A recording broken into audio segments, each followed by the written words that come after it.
പുത്തൻപുലരിയിലേക്ക് എല്ലാ പ്രിയപ്പെട്ട പ്രേക്ഷകർക്കും സ്വാഗതം. ഞാൻ രോഹിണി മഹേഷ്. നമസ്തേ, ഞാൻ വീണ പ്രസാദ്. എന്തായാലും വീണ, നമുക്ക് ധാരാളം വാർത്തകളുണ്ട്. മുനമ്പം വിഷയം തന്നെയാണ് സജീവമായി നിൽക്കുന്നത്. അതുമായി ബന്ധപ്പെട്ട ഇന്ന് നമുക്ക് അതിഥികളൊക്കെ ചേരുന്നുണ്ട്. വഖഫ് വിഷയത്തിൽ ലൈവത്തോണാണ് ഇന്ന് 9 മണി മുതൽ 8:30 മണിക്ക് നമ്മുടെ അതിഥികളൊക്കെ എത്തിച്ചേരും. കാരണം ഈ വിഷയം ആവർത്തിച്ച് പറയുന്നത് പോലെ എല്ലാവരും ഏറ്റെടുക്കുന്നില്ല. പക്ഷെ ഇത് എല്ലാവരുടെയും പ്രശ്നമാണ്. ഇത് രാഷ്ട്രീയം മാത്രം നോക്കി രാഷ്ട്രീയക്കാർ മാത്രം കൈകാര്യം ചെയ്യേണ്ട ഒരു വിഷയമല്ല. ജനകീയ വിഷയമാണ്, ജനങ്ങളെ ബാധിക്കുന്ന വിഷയമാണെന്നുള്ളത് കൊണ്ട് തന്നെ ജനം TV ഈ വിഷയം വിടാൻ ഉദ്ദേശിക്കുന്നില്ല. തുടക്കം മുതൽ ഏറ്റെടുത്തുകൊണ്ട് ജനം TV ഇപ്പോഴും സജീവമായി തന്നെ പോവുകയാണ്. ഒരു ദുരിതം അനുഭവിക്കുന്ന ജനതയ്ക്ക് കൈത്താങ്ങാകുക തന്നെയാണ് ജനം TV ഇവിടെ ചെയ്യുന്നത്. എന്തായാലും നമുക്ക് പ്രധാന തലക്കെട്ടുകൾ നോക്കിയാലോ.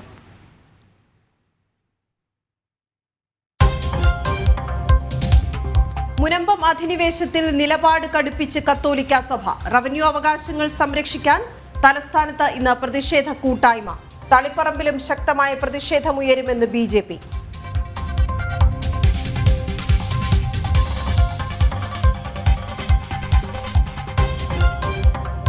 ഗുരുവായൂർ ക്ഷേത്രത്തിലെ ഏകാദശി ഉദയാസ്തമന പൂജ ഉപേക്ഷിക്കാനുള്ള നീക്കത്തിനെതിരെ പ്രതിഷേധം ശക്തമാക്കാൻ ഹൈന്ദവ സംഘടനകൾ.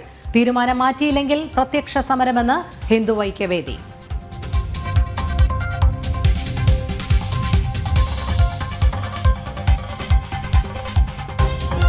വയനാടും ചേലക്കരയും നാളെ പോളിംഗ് ബൂത്തിലേക്ക്. ഇന്ന് നിശബ്ദ പ്രചാരണം. ആരവങ്ങളില്ലാതെ വോട്ടുറപ്പിക്കാൻ സ്ഥാനാർത്ഥികൾ. പാലക്കാട് BJP ജനകീയ വിഷയങ്ങൾ ചർച്ചയാക്കുമെന്ന് ശോഭാ സുരേന്ദ്രൻ.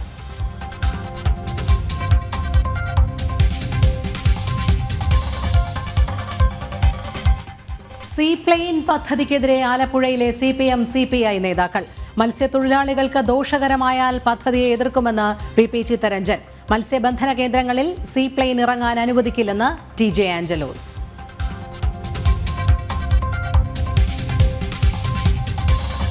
വൈക്കം മഹാദേവ ക്ഷേത്രത്തിൽ അഷ്ടമി ഉത്സവത്തിന് ഇന്ന് കൊടിയേറും. കൊടിയേറ്റ 8 മണിക്ക് ശേഷം. വൈക്കത്ത് അഷ്ടമി ഈ മാസം 23-ന്.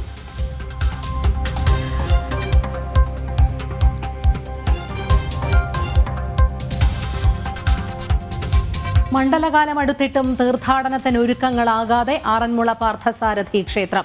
ക്ഷേത്രക്കടവിൽ ക്രമീകരണങ്ങൾ ഒരുക്കിയിട്ടില്ല. ശബരിമല ഇടത്താവളമായ ക്ഷേത്രത്തിൽ ശുചിമുറികളും അപര്യാപ്തം.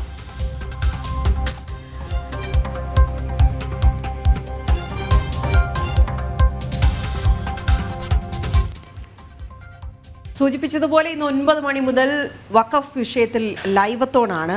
പക്ഷെ നമുക്കറിയാം, ഒരുപാട് വിഷയങ്ങൾ ചർച്ച ചെയ്തു പോകുന്നുണ്ട്. പ്രത്യേകിച്ച് ജനം TV മാത്രം കൈകാര്യം ചെയ്യുന്ന വിഷയങ്ങൾ ഏറെയുണ്ട്. അപ്പോൾ നമുക്കതെല്ലാം ഒന്ന് ഓടിച്ചു പോകാനുള്ളൊരു സമയമാണ് പുത്തൻപുലരിയുടെ ഈ 2 മണിക്കൂർ എന്ന് പറയുന്നത്. ഇന്നലെ വളരെ പ്രധാനപ്പെട്ട ഒരു വിഷയമായി നമ്മൾ ഉയർത്തിക്കൊണ്ടുവന്നത് ഗുരുവായൂർ ക്ഷേത്രത്തിൽ ഏകാദശി ഉദയാസ്തമന പൂജ ഉപേക്ഷിക്കാനുള്ള ദേവസ്വം ബോർഡ് തീരുമാനമാണ്.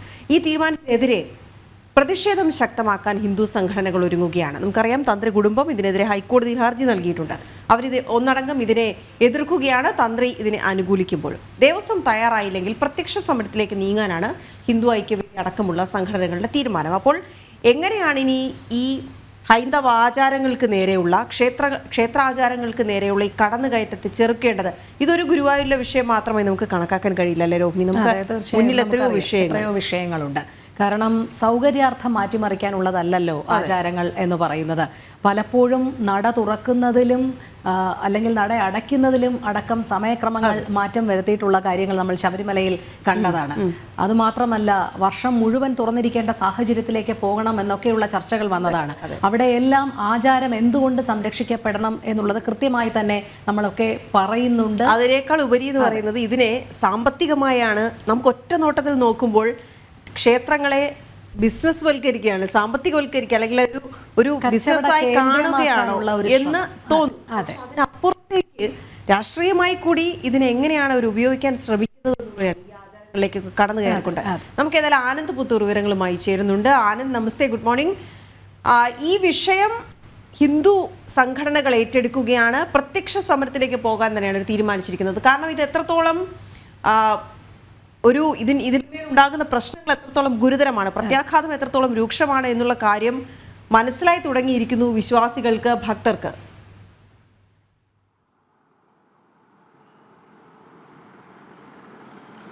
തീർച്ചയായും. അതായത് നൂറ്റാണ്ടുകളായി തുടർന്നു വന്നുകൊണ്ടിരുന്ന ഒരു ആചാരം, പ്രത്യേകിച്ച് ഗുരുവായൂർ പോലെ വിശ്വപ്രസിദ്ധമായിട്ടുള്ള ഒരു ക്ഷേത്രത്തിലാണ് ഇത്തരത്തിൽ ഏകാദശി ദിനത്തിലെ ഉദയാസ്തമന പൂജ മാറ്റാൻ അല്ലെങ്കിൽ ഒഴിവാക്കാനുള്ള ഒരു തീരുമാനത്തിലേക്ക് ദേവസ്വം എത്തിയത്. അപ്പോൾ ഇതൊരു കടന്നുകയറ്റമാണ്, ഇതൊരു ആചാരലംഘനമാണെന്നുള്ള ഒരു തീർപ്പാക്കലിൽ തന്നെയാണ് സംഘടനകളും മാത്രമല്ല തന്ത്രികുടുംബം അടക്കം എത്തിയിരിക്കുന്നത്. നമ്മൾ ചിന്തിക്കേണ്ട ഒരു കാര്യം, ഈ തന്ത്രികുടുംബത്തിന് ഹൈക്കോടതിയെ സമീപിക്കേണ്ട ഒരു അവസ്ഥയിലേക്ക് എത്തി എന്നാണ്. അതായത് ഒരു ആചാരം സംരക്ഷിക്കാൻ കോടതിയിലേക്ക് പോകേണ്ടി വരുന്നു. കാരണം തന്ത്രികുടുംബത്തോട് പോലും ആലോചിക്കാതെയാണ് ഇത്തരത്തിലുള്ള തീരുമാനങ്ങൾ എടുത്തതെന്നുള്ള ആരോപണം ശക്തമാവുന്ന ഒരു സാഹചര്യത്തിൽ തന്നെയാണ് ഹൈന്ദവ സംഘടനകൾ ഈ ഒരു വിഷയം ഏറ്റെടുത്തുകൊണ്ട് സമരങ്ങളിലേക്ക് കടക്കാനുള്ള ഒരു തീരുമാനമെടുത്തത്. കഴിഞ്ഞ ദിവസം ഹിന്ദു ഐക്യവേദിയുടെ സംസ്ഥാന ജനറൽ സെക്രട്ടറി നമ്മളത് വ്യക്തമാക്കുകയും ചെയ്തതാണ്. അതായത് എത്രയും പെട്ടെന്ന് ദേവസ്വം ഈ തീരുമാനത്തിൽ നിന്ന് പിന്മാറണമെന്നാണ്. മാത്രമല്ല ക്ഷേത്ര സംരക്ഷണ സമിതി അടക്കമുള്ള സംഘടനകളും ഇപ്പോൾ രംഗത്ത് വന്നുണ്ട്. വരും ദിവസങ്ങളിൽ കൂടുതൽ ഹൈന്ദവ സംഘടനകൾ ഇതുമായി ബന്ധപ്പെട്ടുകൊണ്ട് പ്രക്ഷോഭ പരിപാടികൾ ആരംഭിക്കും എന്നാണ് നമുക്കറിയാൻ വേണ്ടി സാധിച്ചിട്ടുള്ളത്. എന്തായാലും ഈ വൃശ്ചിക മാസത്തിൽ നടത്തേണ്ട ഈ ഗുരുവായൂർ ഏകാദശി, ഗുരുവായൂരപ്പന്റെ പ്രതിഷ്ഠാ ദിനത്തിൽ നടത്തേണ്ട ഉദയാസ്തമന പൂജ ഇന്നാണ് നടത്തുന്നത്. നവംബർ 12-നാണ് തീരുമാനിച്ചിട്ടുള്ളത്.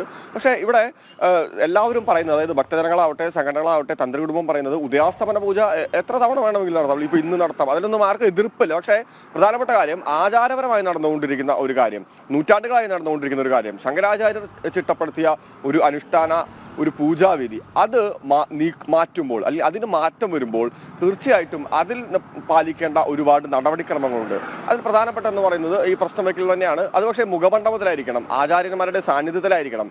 തന്ത്രികുടുംബമായ അടക്കം ഒരു ചർച്ച ചെയ്തുകൊണ്ട് എന്തുകൊണ്ട് മാറ്റുന്നു, എന്താണ് അവിടെയാണ് ഏറ്റവും പ്രധാനപ്പെട്ട ഒരു ചോദ്യം എന്ന് പറയുന്നത്. എന്തുകൊണ്ടാണ് ഇത് മാറ്റുന്നത് എന്നുള്ള ഒരു ചോദ്യം. ഈ പ്രശ്നവിധിയിൽ അത് മാറ്റാനുള്ള എന്തെങ്കിലും അത്തരം കാര്യമെന്നോ അതോ അത്തരം ചോദ്യങ്ങൾ തന്നെയാണ് ഇവരും ചോദിക്കുന്നത്. പക്ഷേ ഇവിടെ ലഭിക്കുന്ന വിശദീകരണം എന്ന് പറയുന്നത് ആ ദിവസങ്ങളിൽ ഭക്തജന തിരക്ക് അധികമാണ്, അതുകൊണ്ട് ഒന്നിലധികം തവണ നടയടക്കേണ്ടി വരുന്നുണ്ട്, ഏതാണ്ട് 5 തവണയോളം നടയടക്കേണ്ടി വരുന്നുണ്ട്. അത് ഭക്തജനങ്ങൾക്ക് ബുദ്ധിമുട്ടുണ്ടാക്കുന്നു. അതുകൊണ്ട് ക്ഷേത്രത്തിനകത്തെ ഒരു ആചാരം മാറ്റിവെക്കാൻ തീരുമാനിക്കുന്നു എന്നാണ്. ഇവിടെയാണ് ഈ പ്രശ്നം ഉദിക്കുന്നത്. അത്തരത്തിൽ ഈ ഭക്തജനങ്ങൾക്ക് അതുമായി ബന്ധപ്പെട്ടുകൊണ്ട് എന്തെങ്കിലും തിരക്കിന്റെയോ അല്ലെങ്കിൽ ക്യൂ നിൽക്കേണ്ടയോ എല്ലാം പ്രശ്നങ്ങൾ വന്നു കഴിഞ്ഞാൽ അതിന് മറ്റ് നടപടിക്രമങ്ങൾ അല്ലെങ്കിൽ അവർക്ക് സൗകര്യമാകുന്ന രീതിയിലേക്ക് അത് മറ്റ് കാര്യങ്ങൾ ചെയ്യേണ്ടത് ദേവസ്വത്തിന്റെ ഉത്തരവാദിത്തമാണ്. പകരം ക്ഷേത്രത്തിനകത്ത് നേരത്തെ സൂചിപ്പിച്ച പോലെ തന്നെ ഏതാണ്ട് നൂറ്റാണ്ടുകളായി തുടർന്നു വന്നുകൊണ്ടിരുന്ന ഒരു ആചാരത്തിന് മാറ്റം വരികയല്ല ചെയ്യേണ്ടത്. മാത്രമല്ല ഈ ഏകാദശി ദിവസം മാറ്റാനുള്ള ചില തീരുമാനങ്ങളും എടുത്തിരുന്നുവെന്ന് നമ്മൾ ചില അവിടുത്തെ ബന്ധപ്പെട്ടുള്ള ജീവനക്കാരോട് സംസാരിക്കുമ്പോൾ അവർ പറയുന്നുണ്ട്. അപ്പോൾ അടിമുടി അത്തരത്തിൽ മാറ്റങ്ങൾ വരുത്താനുള്ള ഒരു ശ്രമങ്ങൾ നടക്കുന്നുണ്ട്. ഈ തുടക്കത്തിൽ ഇതിനെതിരെ പ്രതിഷേധിച്ചില്ലെങ്കിൽ വരും കാലങ്ങളിൽ അതിൻ്റെ രൂക്ഷമായിട്ടുള്ള അവസ്ഥയിലേക്ക് എത്തും. അതുകൊണ്ട് തുടക്കം മുതൽ തന്നെ ഇത്തരത്തിൽ ആചാരലംഘനങ്ങൾ ശ്രദ്ധയിൽപ്പെടുകയാണെങ്കിൽ അതുമായി ബന്ധപ്പെട്ടുകൊണ്ട് സമരങ്ങളിലേക്ക് പോയിക്കൊണ്ട് ഒരു സൂചന നൽകുക എന്ന് തന്നെയാണ് ഹൈന്ദവ സംഘടനകളുടെ തീരുമാനം. അതേസമയം ആനന്ദ്, ഈ പ്രത്യക്ഷ സമരത്തിലേക്ക് കടക്കുക എന്ന് പറയുമ്പോൾ ഈ ഗുരുവായൂരിനെ സംബന്ധിച്ച് ഗുരുവായൂരിലെ ഏകാദശി ഉദയാസ്തമന പൂജ ഉപേക്ഷിക്കാനുള്ള ഈ തീരുമാനം മുന്നിൽ നിൽക്കുമ്പോൾ നമുക്കറിയാം സംസ്ഥാനത്തെമ്പാടും പലയിടങ്ങളിലും ഇത്തരത്തിൽ ഹൈന്ദവ ആചാരങ്ങളിലേക്കുള്ള കടന്നുകയറ്റമുണ്ട്. പ്രധാനപ്പെട്ട ഒരു ആവശ്യമായി അവർ മുന്നോട്ട് വയ്ക്കുന്നത് തന്നെ ഒരുപക്ഷെ ഇക്കാര്യത്തെക്കുറിച്ചുള്ള അറിവില്ലായ്മയാണ് എങ്കിൽ, അത്ര നിഷ്കളങ്കമാണെന്ന് കരുതുന്നില്ല, പക്ഷേ എങ്കിൽ പോലും അറിവില്ലായ്മയാണ് എങ്കിൽ അറിവുള്ളവരെ കൂടി ഇതിൽ ഉൾപ്പെടുത്തണം എന്നൊരാവശ്യം, ദേവസ്വം ബോർഡുകളിൽ ഉൾപ്പെടുത്തണം എന്നുള്ളൊരാവശ്യം കൃത്യമായി മുന്നോട്ട് വയ്ക്കുന്നത്. അറിയാവുന്ന ആളുകളെ മാത്രം ദേവസ്വം ബോർഡുകളിൽ ഉൾപ്പെടുത്തണം എന്നുള്ള ആവശ്യമൊക്കെ അവർ ഉന്നയിക്കുന്നുണ്ട്. അപ്പോൾ അതൊക്കെ കുറച്ചുകൂടി ഭരണഘടനാപരമായോ അല്ലെങ്കിൽ വലിയ രീതിയിലുള്ള തീരുമാനങ്ങൾ വരേണ്ട കാര്യങ്ങൾ കൂടിയാണ്. ഇത്തരം ബോർഡിലൊക്കെ മാറ്റങ്ങൾ വരുമ്പോഴൊക്കെ ആ തരത്തിലൊക്കെയും വിപുലമായ അർത്ഥത്തിൽ ഈ ഒരു സമരം അല്ലെങ്കിൽ ആവശ്യങ്ങൾ ഉന്നയിക്കാൻ ഉദ്ദേശിക്കുന്നുണ്ടോ ഹൈന്ദവ സംഘടനകൾ?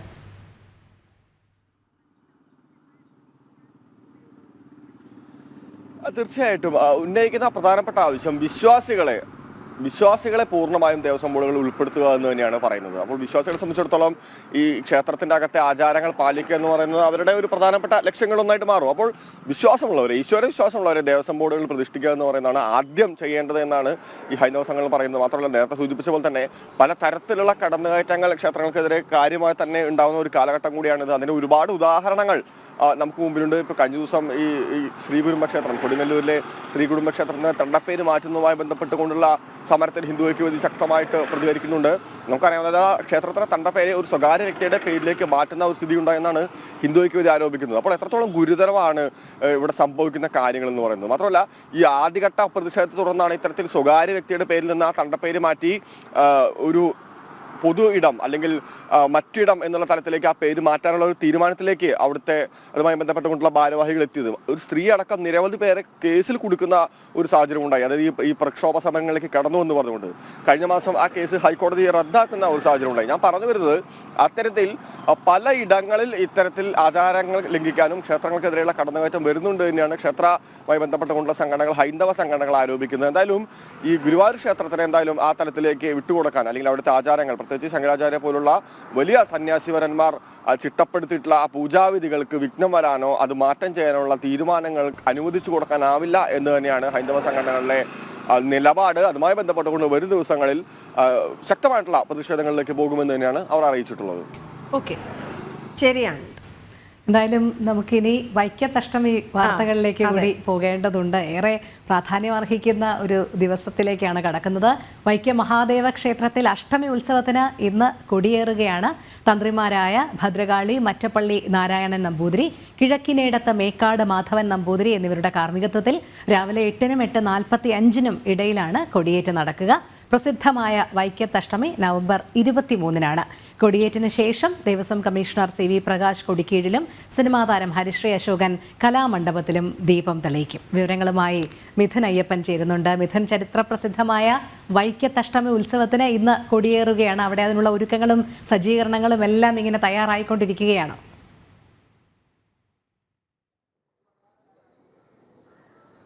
തീർച്ചയായിട്ടും വൈക്കത്തപ്പൻ്റെ ആഭാലവൃദ്ധം വരുന്ന ഭക്തജനങ്ങളെല്ലാം തന്നെ വലിയ ഉത്സവ ലഹരിയിലേക്ക് പ്രവേശിക്കാൻ ഒരുങ്ങുകയാണ്. ഇന്ന് അതിൻ്റെ ശുഭാരംഭം കുറിക്കുകയാണ്. വൈക്കത്ത് അഷ്ടമി ഉത്സവത്തിൻ്റെ കൊടിയേറ്റ് ഇപ്പോൾ അല്പസമയത്തിനകം തന്നെ നടക്കും.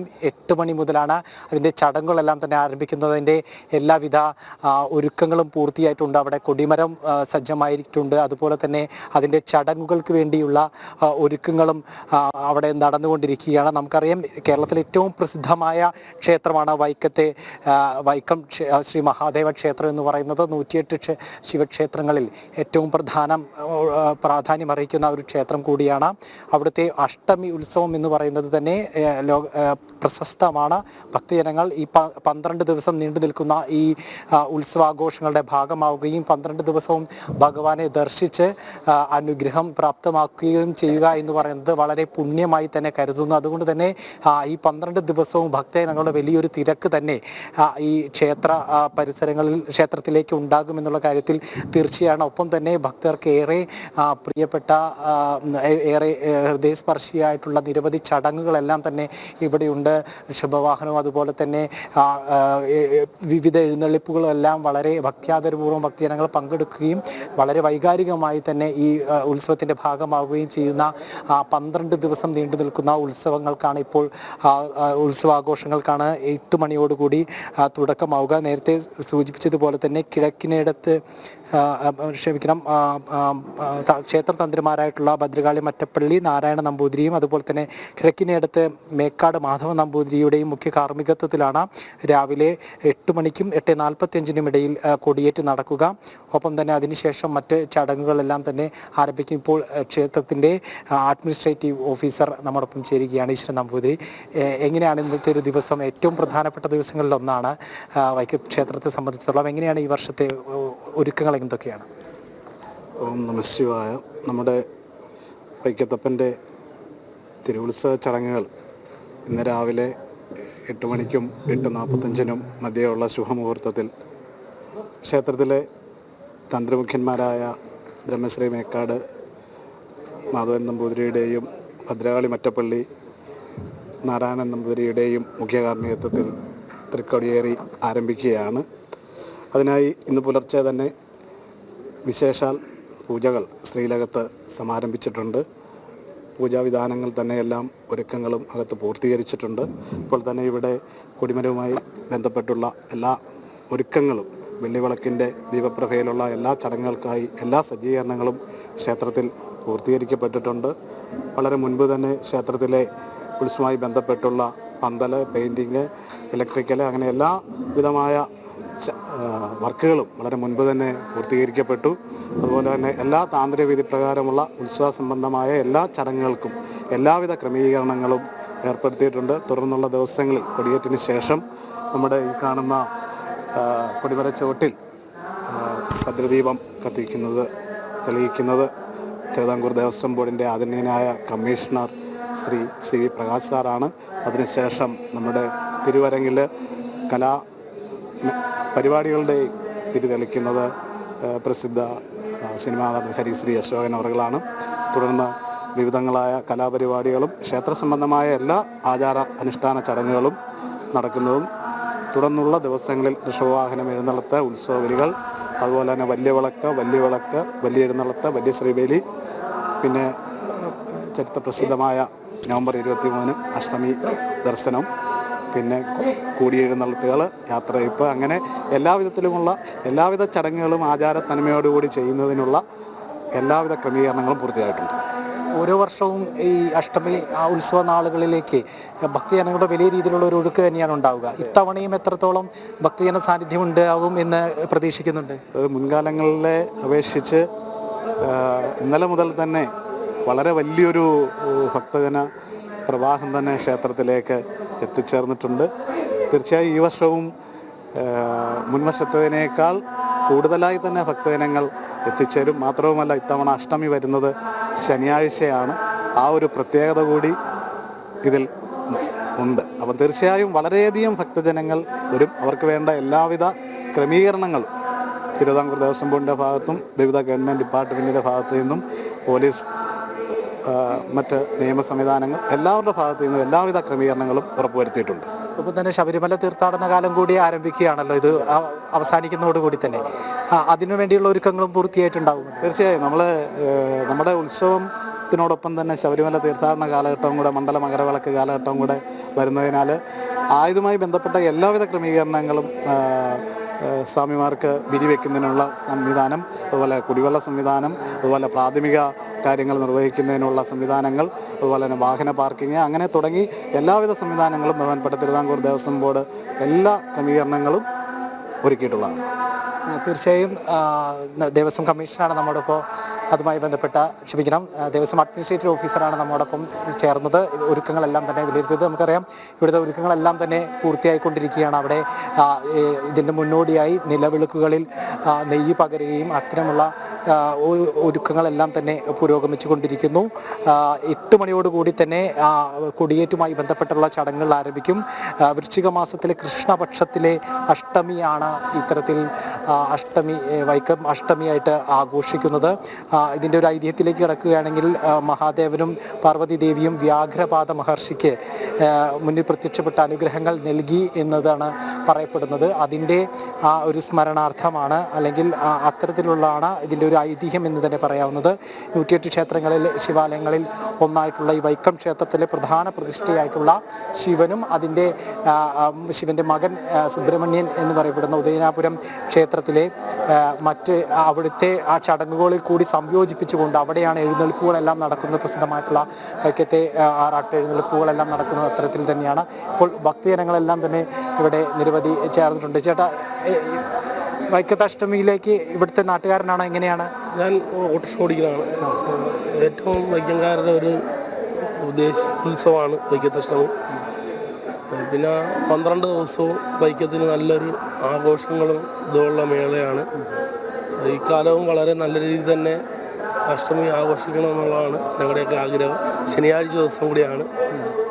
എല്ലാവരുടെയും തന്നെ ഒത്തിരി സ്ഥലങ്ങളിൽ നിന്നുള്ള ആൾക്കാരുടെ ഒരു ഉത്സവമാണ് വൈക്കത്ത് അഷ്ടമി എന്ന് പറയുന്നത്.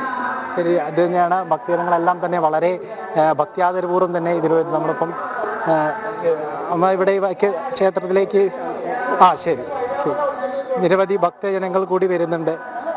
ഇവിടെ എല്ലാ ദിവസവും വരാറുണ്ടോ അമ്പലത്തില്? ഇവിടെ വൈക്കത്തുകാരി എന്നാണ്? വൈക്കത്തുകാരൻ, കിഴക്കേനട. ഈ അഷ്ടമി ഉത്സവത്തിലേക്ക് എത്തുകയാണ് സ്വന്തം നാട്. ഇനി ഒരു ആഘോഷം തന്നെയായിരിക്കില്ല ഇനിയുള്ള 12 ദിവസം? അതെ, 12 ദിവസം ആഘോഷം തന്നെ. എന്തൊക്കെയാ പറയാനുള്ള ഈ അഷ്ടമി ആഘോഷത്തെ കുറിച്ച്? ഞങ്ങൾക്ക് ഭഗവാന്റെ 2 അഷ്ടമിയാണ് ഞങ്ങൾക്കുള്ളത്. ഒന്ന് കിഴക്കോട്ടഷ്ടമി, ഒന്ന് ഇതാണ് ഏറ്റവും വലിയ അഷ്ടമി.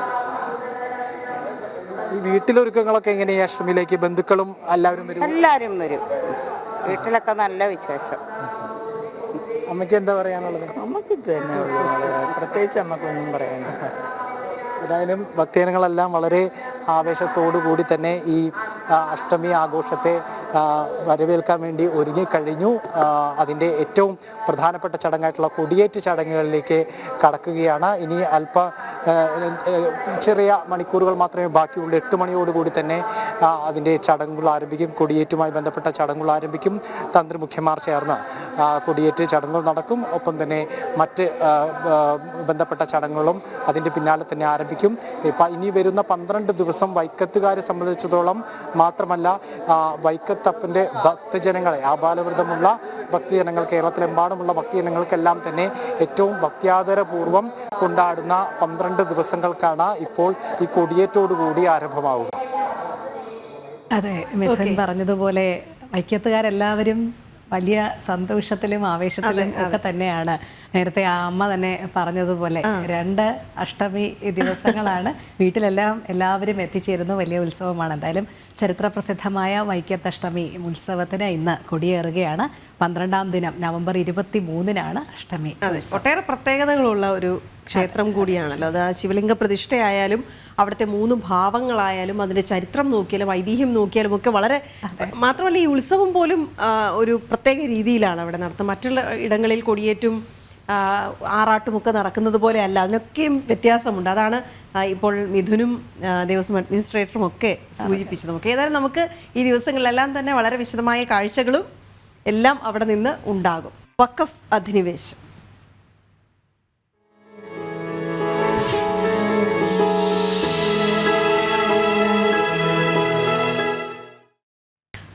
ഒരുപാട് സ്ഥലങ്ങളിലേക്കുള്ള ഈ അധിനിവേശം, കടന്നുകയറ്റം നമ്മൾ തുടർച്ചയായി വാർത്തകൾ നൽകിക്കൊണ്ടിരിക്കുകയാണ്. ഓരോ ദിവസവും കൂടുതൽ റിപ്പോർട്ടുകൾ വന്നുകൊണ്ടിരിക്കുന്നു. പക്ഷെ മുനമ്പത്തെ സംബന്ധിച്ച് പറയുകയാണെങ്കിൽ അവിടെ അതിജീവനത്തിനായി ഒരു വലിയ ജനവിഭാഗം ഉണ്ട് എന്നുള്ളതാണ്. അതിൽ എല്ലാ ജാതി മതസ്ഥരും ഉണ്ട് എന്നുകൂടിയാണ് നമ്മൾ മനസ്സിലാക്കേണ്ടത്. പക്ഷേ ഈ വിഷയം ഏറ്റെടുക്കാൻ BJP ഉണ്ടായിരുന്നുള്ളൂ എന്ന് നമ്മൾ ആദ്യകാലങ്ങളിൽ കണ്ടതാണ്. BJP ഇപ്പോഴും അതിൻ്റെ മുൻപന്തിയിൽ തന്നെ തുടരുകയുമാണ്.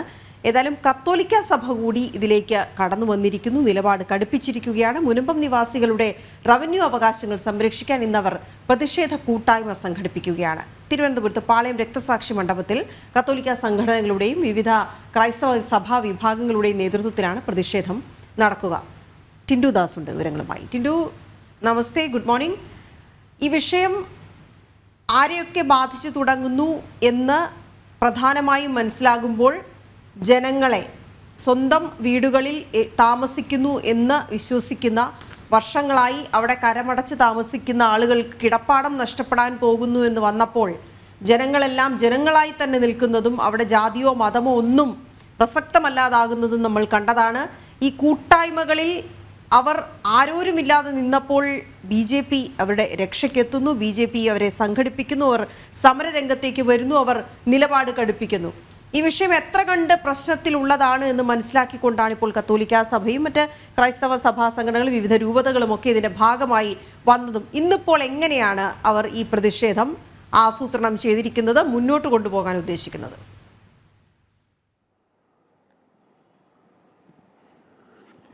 ഗുഡ് മോർണിംഗ് രോഹിണി, വീണ. ചരിത്രത്തിൽ സമീപകാലത്തെങ്ങും നമ്മൾ കേട്ടിട്ടില്ലാത്തൊരു ഏറ്റവും മനുഷ്യത്വരഹിതമായിട്ടൊരു കോട്ട് തന്നെ ചേർത്തുകൊണ്ട് നമുക്ക് ഈ വിഷയം സംസാരിക്കാം. Once is waqf is always waqf. ഒരു പ്രാവശ്യം വഖഫായി കഴിഞ്ഞ ഭൂമി എല്ലായ്പ്പോഴും വഖഫായിരിക്കും.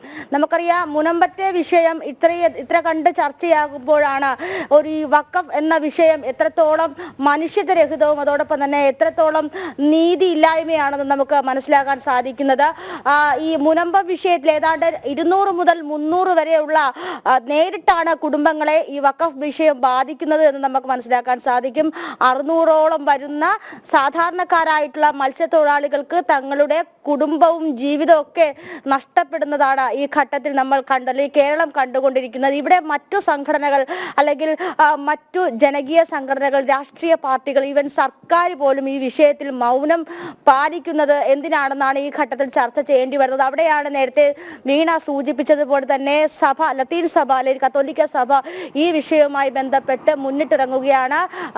ചെറായിയിലെ മുനമ്പത്തെ സാധാരണക്കാരായിട്ടുള്ള മത്സ്യത്തൊഴിലാളി കുടുംബങ്ങൾക്ക് വേണ്ടി അവർക്ക് നീതി ലഭിക്കാൻ വേണ്ടി അവരുടെ റവന്യൂ അവകാശങ്ങൾ തിരികെ കിട്ടാൻ വേണ്ടിയിട്ടാണ് ഇന്ന് തിരുവനന്തപുരം പാളയം രക്തസാക്ഷി മണ്ഡപത്തിൽ ഈ പ്രതിഷേധാഗ്നി സംഘടിപ്പിച്ചിരിക്കുന്നത്. നമുക്കറിയാം ഈ വിഷയത്തിൽ ഇതുവരെ ഇടപെട്ടിട്ടുള്ളത് BJP എന്ന സംഘടന മാത്രമാണ്. മറ്റുള്ള രാഷ്ട്രീയ സംഘടനകളൊക്കെ വളരെ നയതന്ത്രപരമായിട്ട് അല്ലെങ്കിൽ വളരെ ബുദ്ധിപൂർവമായിട്ട് ഈ വിഷയത്തിൽ നിന്നും മാറി നിൽക്കുകയാണ്. വഖഫിന്റെ വ്യാപ്തി അല്ലെങ്കിൽ വഖഫ് എങ്ങനെയാണ് ഒരു ജനവിഭാഗങ്ങളെ പ്രതികൂലമായി ബാധിക്കുന്നതെന്ന് നമ്മൾ കഴിഞ്ഞ കുറച്ച് ദിവസങ്ങളായിട്ട് കണ്ടുകൊണ്ടിരിക്കുകയാണ്.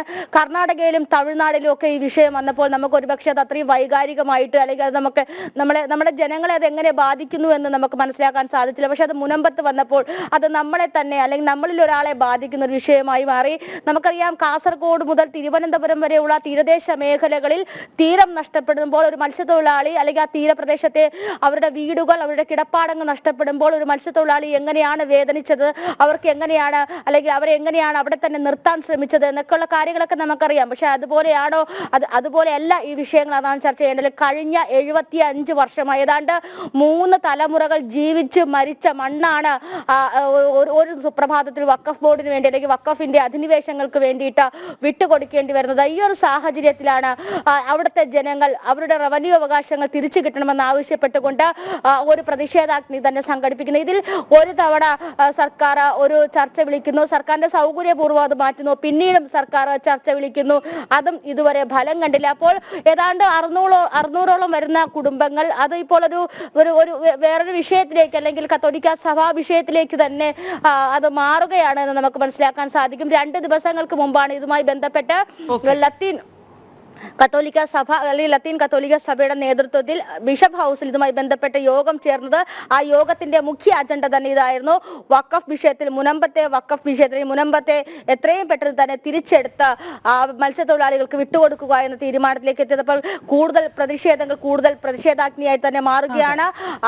അവരുടെ കിടപ്പാടം ടിൻഡുവിലേക്ക് എത്താം. എന്തായാലും ഈ മുനമ്പത്തിന് വേണ്ടിയുള്ള കൂട്ടായ്മയും പ്രതിഷേധവും കേരളമാകെ വ്യാപിക്കുക തന്നെയാണ്. നമുക്ക് അതുകൊണ്ട് തന്നെ കൊച്ചിയിലേക്ക് പോകേണ്ടതുണ്ട്. കേരളമാകെ വ്യാപിക്കുന്ന ഈ അധിനിവേശ വിരുദ്ധ സമരത്തിനെതിരെ കൂടുതൽ സംഘടനകൾ എത്തിയിരിക്കുകയാണ്. മുനമ്പത്തുകാർക്ക് ഐക്യദാർഢ്യവുമായി ചെറായിൽ സംഘടിപ്പിച്ച വൻ സംരക്ഷണ സമ്മേളനത്തിന് പിന്നാലെ ഹിന്ദു ഐക്യവേദി പ്രാദേശിക ജാഗ്രതാ സദസ്സുകളും സംഘടിപ്പിക്കാൻ തന്നെയാണ് ഉദ്ദേശിക്കുന്നത്. രേഷ്മ ബാബു ചേരുന്നു. രേഷ്മ, എന്തായാലും കേരളമാകെ വ്യാപിക്കുന്ന ഈ വഖഫ് അധിനിവേശത്തിനെതിരെ വലിയ രീതിയിലുള്ള പ്രതിഷേധം അലയടിക്കുമ്പോൾ സമരത്തിന്റെ ശക്തി വർദ്ധിപ്പിക്കാൻ തന്നെയാണ് സംഘടനകളുടെയൊക്കെ തീരുമാനം. അതുമായി ബന്ധപ്പെട്ട് തുടർ നടപടികൾ എപ്രകാരമായിരിക്കും? ഹിന്ദു ഐക്യവേദി പ്രാദേശിക ജാഗ്രതാ സദസ്സുകൾ സംഘടിപ്പിക്കാനും ശ്രമിക്കുന്നുണ്ട്. ഇതൊരു ബോധവൽക്കരണ പരിപാടിയായി തന്നെ നമുക്ക് കണക്കാക്കേണ്ടിയിരിക്കുന്നു. കൂടുതൽ ഇതുമായി ബന്ധപ്പെട്ട വിശദാംശങ്ങൾ.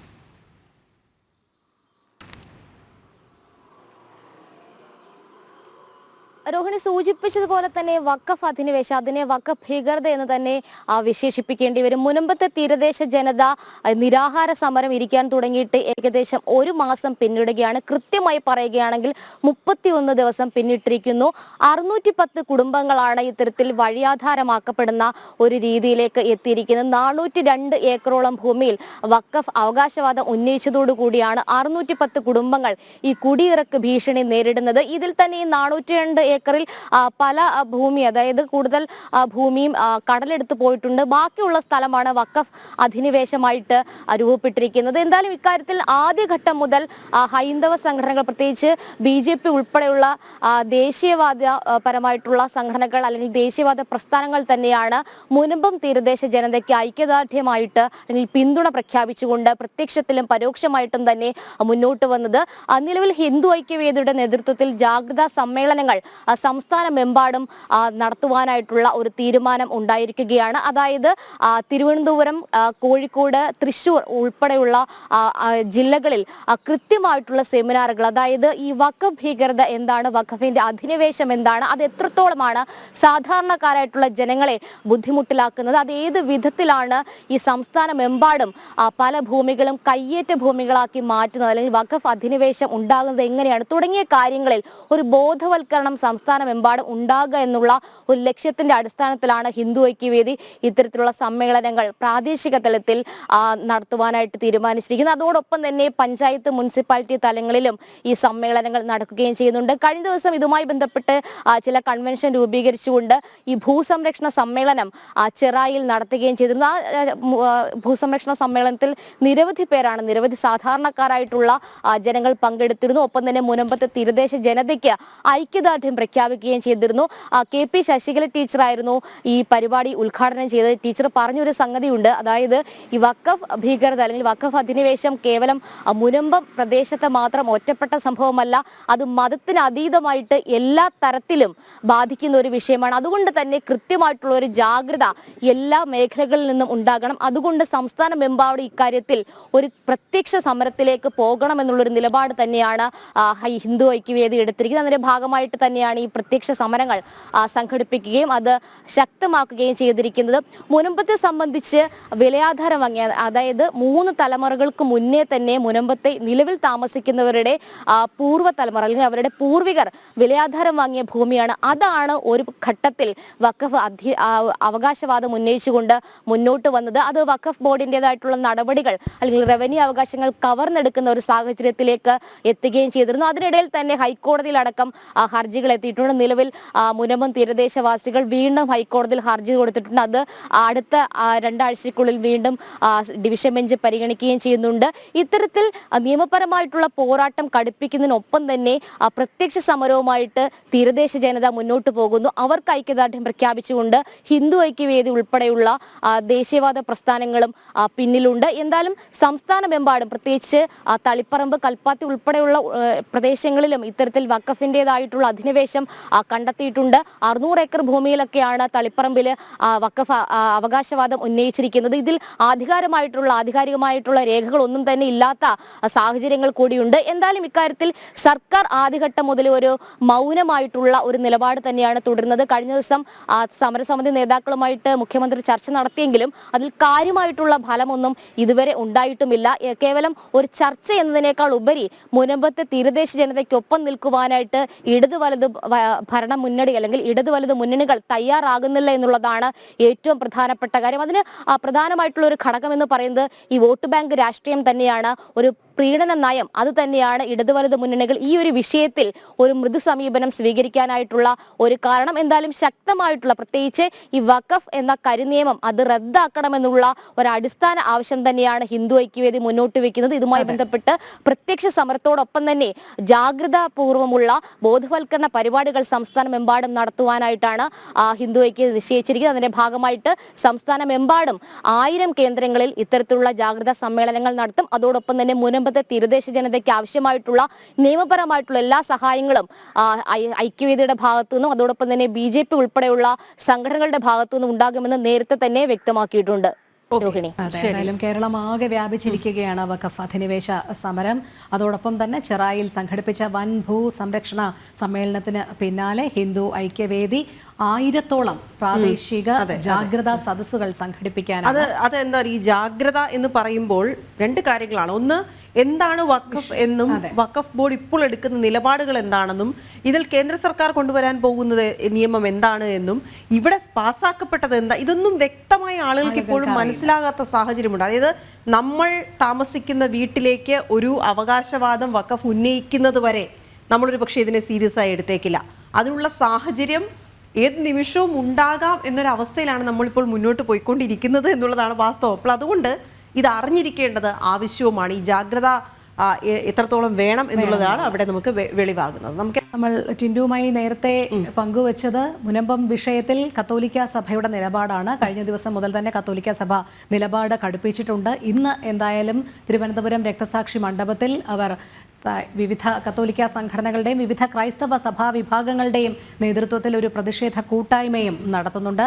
ടിൻഡു, വൈകുന്നേരം 5 മണിയോടുകൂടിയാണ് ഈ പ്രതിഷേധ കൂട്ടായ്മ എന്നാണ് അറിയാൻ കഴിയുന്നത്. എത്രത്തോളം സംഘടനകൾ ഇതിൽ പങ്കെടുക്കും? അവർ മുനമ്പം ജനതയ്ക്ക് ഐക്യദാർഢ്യം പ്രഖ്യാപിക്കുന്നതിനോടൊപ്പം തന്നെ ഈ വഖഫ് അധിനിവേശത്തിനെതിരെ കൃത്യമായ ഒരു നിലപാട് തുടർന്നും സ്വീകരിക്കുമെന്ന് തന്നെയല്ലേ കരുതേണ്ടത്?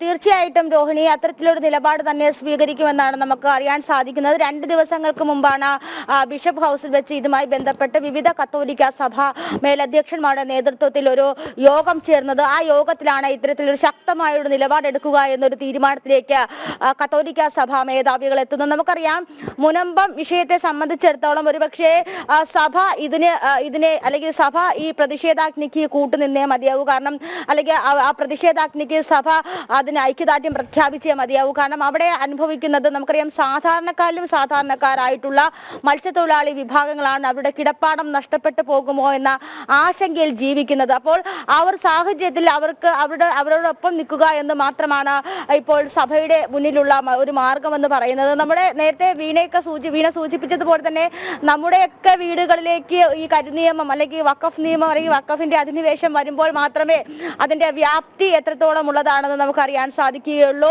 നമ്മൾ അതിവൈകാരികമായിട്ട് നമ്മുടെ പൂർവികരെല്ലാം ജീവിച്ചു മരിച്ച മണ്ണ് ഒരു സുപ്രഭാതത്തിൽ വിട്ടുകൊടുക്കുക എന്ന് പറയുമ്പോൾ അത് ഏതൊരു ഘട്ടത്തിലും അംഗീകരിക്കാൻ കഴിയുന്ന സാഹചര്യമല്ല. അപ്പോൾ ഇതിൽ അടിയന്തരമായി തന്നെ സർക്കാർ ഇടപെടുക എന്നതാണ് ഏറ്റവും പ്രധാനപ്പെട്ട കാര്യം. സർക്കാരിന്റെ ശ്രദ്ധ ഇക്കാര്യത്തിൽ ക്ഷണിക്കുക, അല്ലെങ്കിൽ സർക്കാർ ഈ വിഷയത്തിൽ ഇടപെട്ട് എത്രയും പെട്ടെന്ന് തന്നെ മുനമ്പം വിഷയത്തിൽ അല്ലെങ്കിൽ ഈ മുനമ്പത്തെ ഈ ഭൂമി നഷ്ടപ്പെടുന്ന വിഷയവുമായി ബന്ധപ്പെട്ട വഖഫിനെതിരെ ഒരു നിലപാട് സ്വീകരിക്കുക എന്നാണ് പ്രധാനപ്പെട്ട കാര്യം. നമുക്ക് ഏറ്റവും പ്രധാനമായി പറയാൻ സാധിക്കുന്നത് ഈ വിഷയത്തിൽ സർക്കാർ എന്ത് തീരുമാനമെടുക്കുമെന്നാണ്.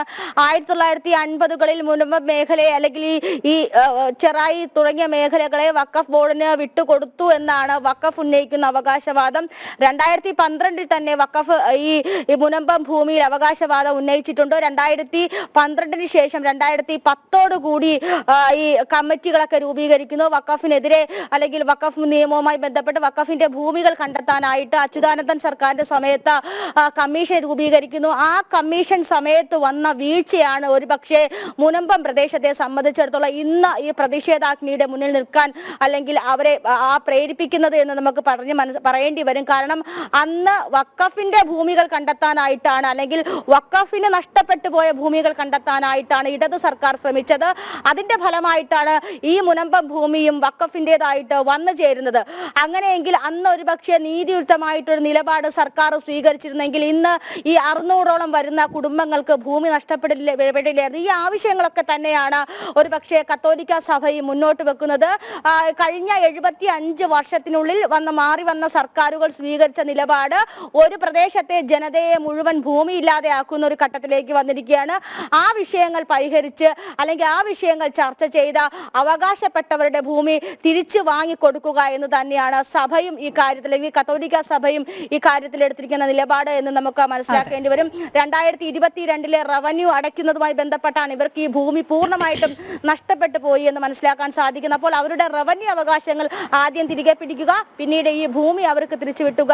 വഖഫിന്റെ കയ്യിൽ നിന്നും ഇതുപോലുള്ള എത്രത്തോളം സാധ്യമാണ് നമ്മുടെ നാട്ടിൽ, അതിന് എത്രത്തോളം നമ്മുടെ ജനപ്രതിനിധികൾ കൂട്ടുനിൽക്കും എന്നുകൂടിയാണ് നമുക്ക് ആശങ്കപ്പെടുത്തുന്ന കാര്യം. പക്ഷേ ഏതായാലും ഇതുമായി ബന്ധപ്പെട്ട് കേന്ദ്ര സർക്കാർ എടുക്കാൻ പോകുന്ന നിലപാടുകളെ, നിയമങ്ങളെ നമുക്ക് പ്രതീക്ഷയോടെ കാണാം, അല്ലേ? തീർച്ചയായും. എന്തായാലും വീണ, ഇനി നമുക്ക് ഉപതെരഞ്ഞെടുപ്പ് ആവേശത്തിലേക്കാണ് പോകേണ്ടത്. ഇന്ന് നിശബ്ദ പ്രചരണമാണ്. അവിടെ നിന്നുള്ള വിശേഷങ്ങൾ അറിയാൻ പ്രേക്ഷകർക്കും താല്പര്യം കാണും. ഉപതെരഞ്ഞെടുപ്പ് വാർത്തകളിലേക്ക്.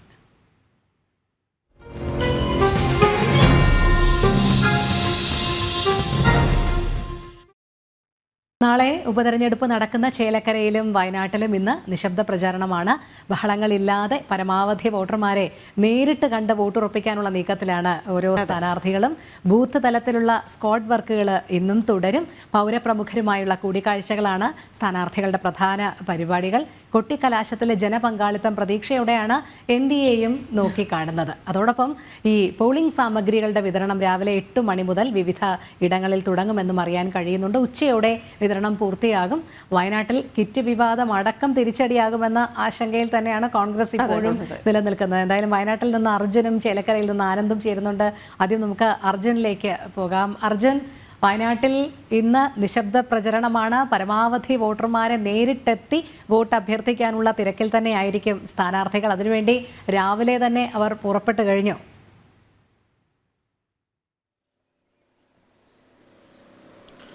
രോഹിണി, വീണ, ഗുഡ് മോർണിംഗ്. ഇത്രയും നാൾ തിരക്കിട്ട പ്രചാരണത്തിലായിരുന്നു. ഇന്നലെ അതിൻ്റെ കൊട്ടിക്കലാശമാണ്, ഇന്ന് നിശബ്ദ പ്രചാരണമാണ്. നേരത്തെ സൂചിപ്പിച്ച പോലെ തന്നെ പ്രമുഖ വ്യക്തികളെ കാണുകയും അവരുടെ വോട്ട് ഉറപ്പിക്കുകയും ചെയ്യുന്ന ഒരു സ്ഥിതിവിശേഷമായിരിക്കും ഇന്നുണ്ടാവുക. മാത്രമല്ല മറ്റിടങ്ങളിലും സ്ഥാനാർത്ഥികൾ എത്തുമെന്നാണ് നമുക്ക് മനസ്സിലാക്കുവാൻ കഴിയുന്നത്. ബൂത്ത് തലത്തിൽ കൃത്യമായ രീതിയിൽ ഇന്നും വീടുകൾ കയറി വോട്ട് അഭ്യർത്ഥിക്കുന്ന സ്ഥിതികൾ ഉണ്ടാകും. അത്തരത്തിൽ വലിയ രീതിയിലുള്ള ഒരു പ്രചാരണം കഴിഞ്ഞതിന് ശേഷമാണ് ഇന്നലെ കൊട്ടിക്കലാശം ഉണ്ടായത്.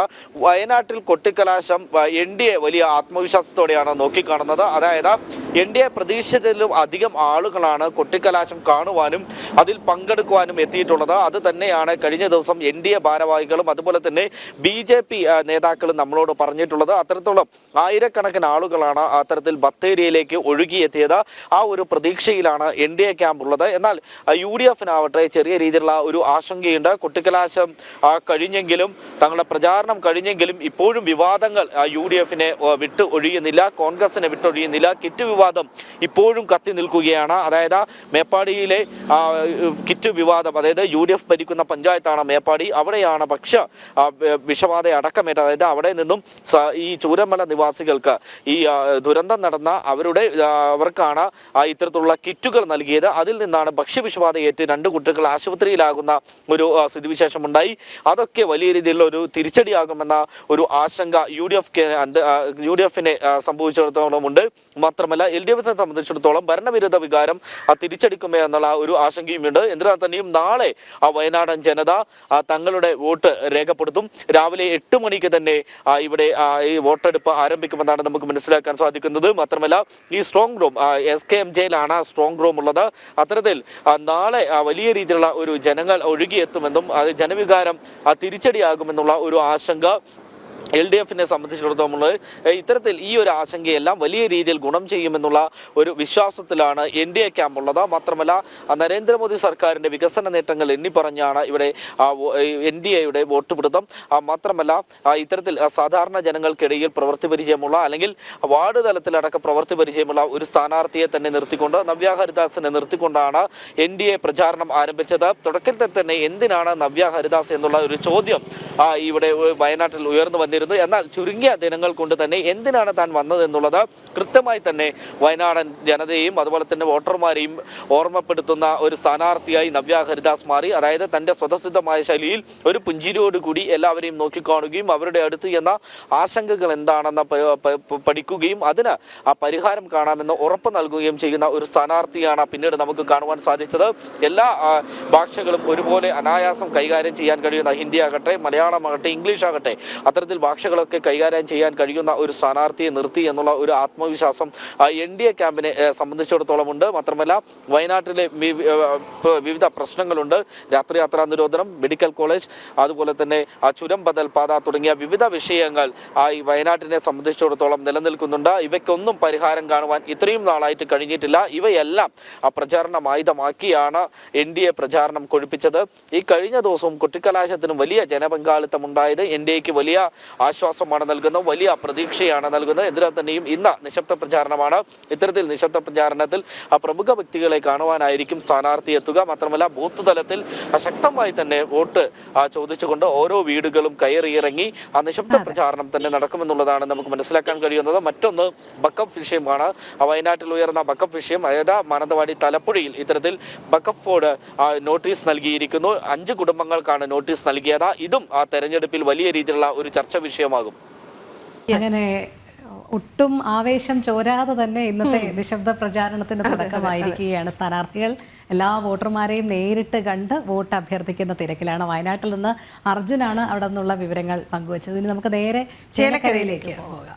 ആനന്ദ് ചേരുന്നുണ്ട് അവിടെ നിന്ന്. ആനന്ദ്, ചേലക്കരയും ഒരുപക്ഷെ തുടങ്ങിയിടത്ത് നിന്ന് ബഹുദൂരമാണ് NDA പോയിരിക്കുന്നത് അല്ലേ? കാരണം നമുക്ക് ഇന്നലെ നടന്ന കുട്ടിക്കലാശത്തിൽ നിന്ന് തന്നെ എത്രത്തോളം ആളുകൾ വിശ്വാസം അർപ്പിക്കുന്നുണ്ട് എന്ന കാര്യമാണ് വ്യക്തമായിരിക്കുന്നത്. അപ്പോൾ അത് ആ ഒരു ആവേശം പോളിംഗ് ബൂത്തിലേക്ക് എത്തിച്ചേരും എന്നുള്ള കാര്യത്തിൽ യാതൊരു തർക്കവുമില്ല. എല്ലാവരും ഒന്നാകെ ശ്രദ്ധിക്കുന്ന ഒരു മണ്ഡലമായി ചേലക്കരയും മാറിയിരിക്കുന്നു. ഇന്നിപ്പോൾ നിശബ്ദ പ്രചരണം അവിടെ എങ്ങനെയായിരിക്കും?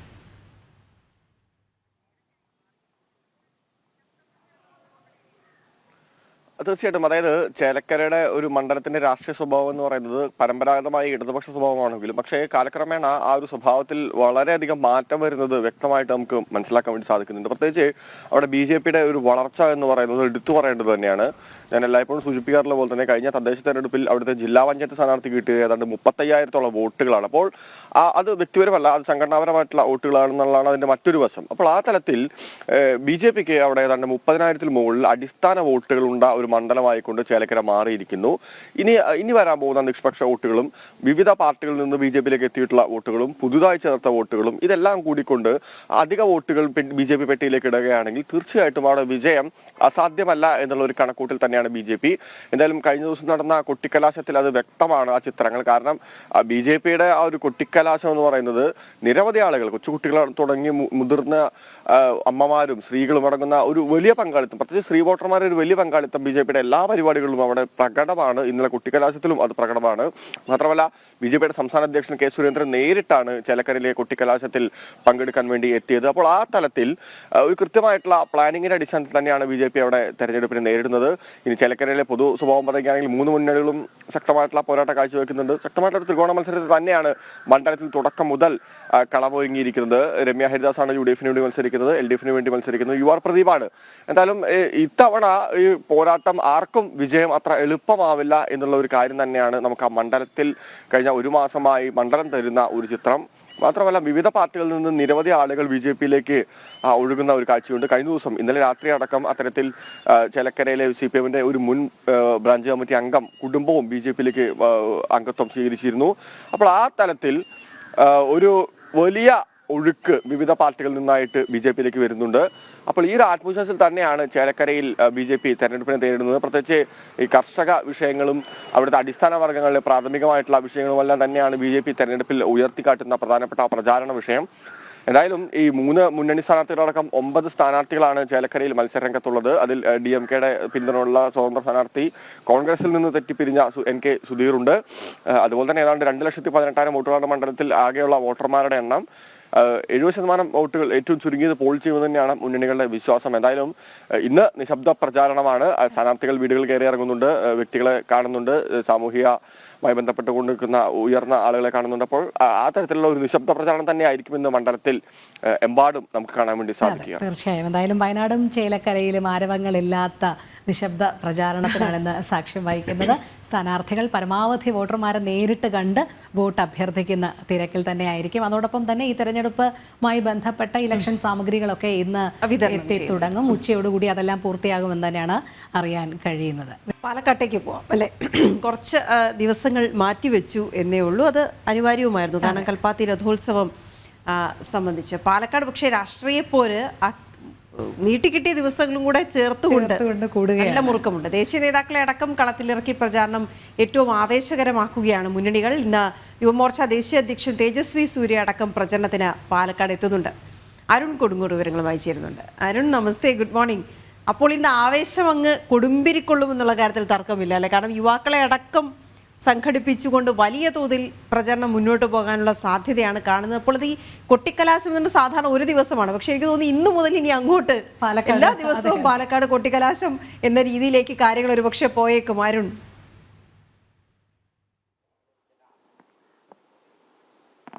തീർച്ചയായും അങ്ങനെ തന്നെയാണ്.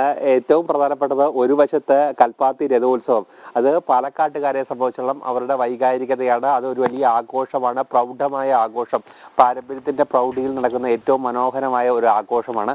മറുവശത്ത് കടുത്ത ചൂട്, അതിനൊപ്പമാണ് ഈ തെരഞ്ഞെടുപ്പിലൂടെ. അങ്ങനെ വലിയ രീതിയിലുള്ള ഒരു രാഷ്ട്രീയ പോരാട്ടത്തിലേക്ക് ഈ പാലക്കാട് ഒന്നാകെ മാറുകയാണ്. 13-ാം തീയതി തെരഞ്ഞെടുപ്പ് എന്നുള്ള രീതിയിലായിരുന്നു മുന്നണികളൊക്കെ തന്നെ ആ ഒരു ചാർട്ടുകളൊക്കെ തന്നെ ഫിക്സ് ചെയ്തിരുന്നത്. പക്ഷെ അതിന് അപ്പുറത്തേക്ക് 20-ാം തീയതിക്ക് തെരഞ്ഞെടുപ്പ് മാറ്റിയതോടെ വീണ്ടും തെരഞ്ഞെടുപ്പ് ആവേശം വർദ്ധിപ്പിക്കാനുള്ള എല്ലാ തയ്യാറെടുപ്പിലുമാണ് മുന്നണികൾ. കാരണം പാലക്കാടിന്റെ ചരിത്രത്തിൽ തന്നെ ഏറ്റവും ശക്തമായ മത്സരം നടക്കുന്ന ഒരു സമയം കൂടിയാണിത്. കാരണം പ്രവചനത്തിന് അപ്പുറത്തേക്കുള്ള ഒരു രാഷ്ട്രീയ മത്സരം, എല്ലാ ഘടകങ്ങളും സ്വാധീനങ്ങളും എല്ലാം തന്നെ നിർണായകമാകുന്ന ഓരോ വോട്ടും, അങ്ങനെ തന്നെ എടുത്തു പറയേണ്ടി വരും. നിയമസഭാ തെരഞ്ഞെടുപ്പിൽ ഓരോ വോട്ടും ഏറ്റവും നിർണായകമാകുന്ന ഒരു തെരഞ്ഞെടുപ്പ് എന്ന് കൂടി ഈ പാലക്കാട് തെരഞ്ഞെടുപ്പിനെ വിശേഷിപ്പിക്കേണ്ടി വരും. കാരണം പ്രാദേശിക വിഷയങ്ങൾ ഇവിടെ കൃത്യമായി ചർച്ചയാകുന്നുണ്ട്. അതോടൊപ്പം തന്നെ സംസ്ഥാന രാഷ്ട്രീയം കൃത്യമായി ചർച്ചയാകുന്നുണ്ട്. ദേശീയ രാഷ്ട്രീയം കൃത്യമായി ചർച്ചയാകുന്നുണ്ട്.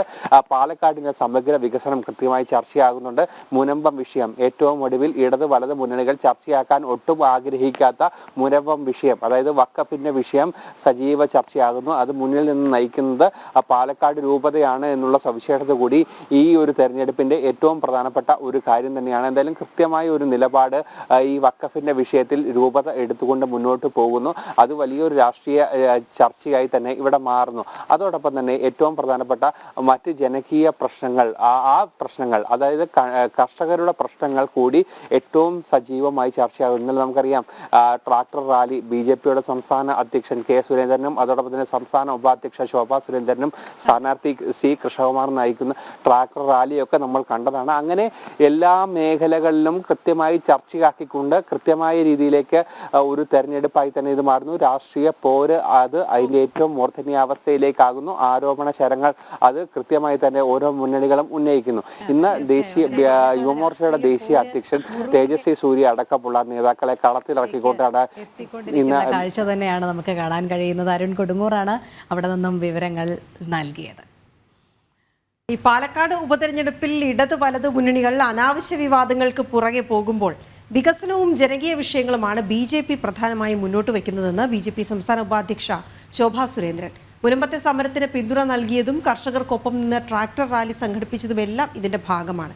വരും ദിവസങ്ങളിലും കൂടുതൽ ജനകീയ വിഷയങ്ങളിൽ BJP ചർച്ചയാക്കുമെന്ന് ശോഭാ സുരേന്ദ്രൻ ജനം TVയോട് പറഞ്ഞു. കാണാം. പാലക്കാട് ഉപതെരഞ്ഞെടുപ്പ് പ്രചാരണം അവസാന ഘട്ടത്തിലേക്ക് കടക്കുമ്പോൾ BJPയുടെ സംസ്ഥാന ഉപാധ്യക്ഷയായ ശോഭാ സുരേന്ദ്രൻ നമ്മോടൊപ്പം ചേരുകയാണ്.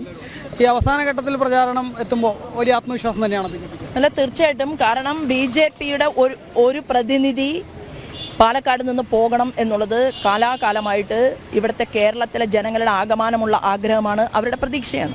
കാരണം കേന്ദ്രം എത്ര കണ്ട് ഫണ്ട് കൊടുത്താലും ആ ഫണ്ടിനെയെല്ലാം വകമാറി ചെലവഴിക്കുക, കാർഷിക മേഖലയ്ക്ക് വേണ്ടിയിട്ട് ധാരാളം പണം വിനിയോഗിക്കുന്നു, അത് ഉപയോഗപ്പെടുത്തുന്നില്ല.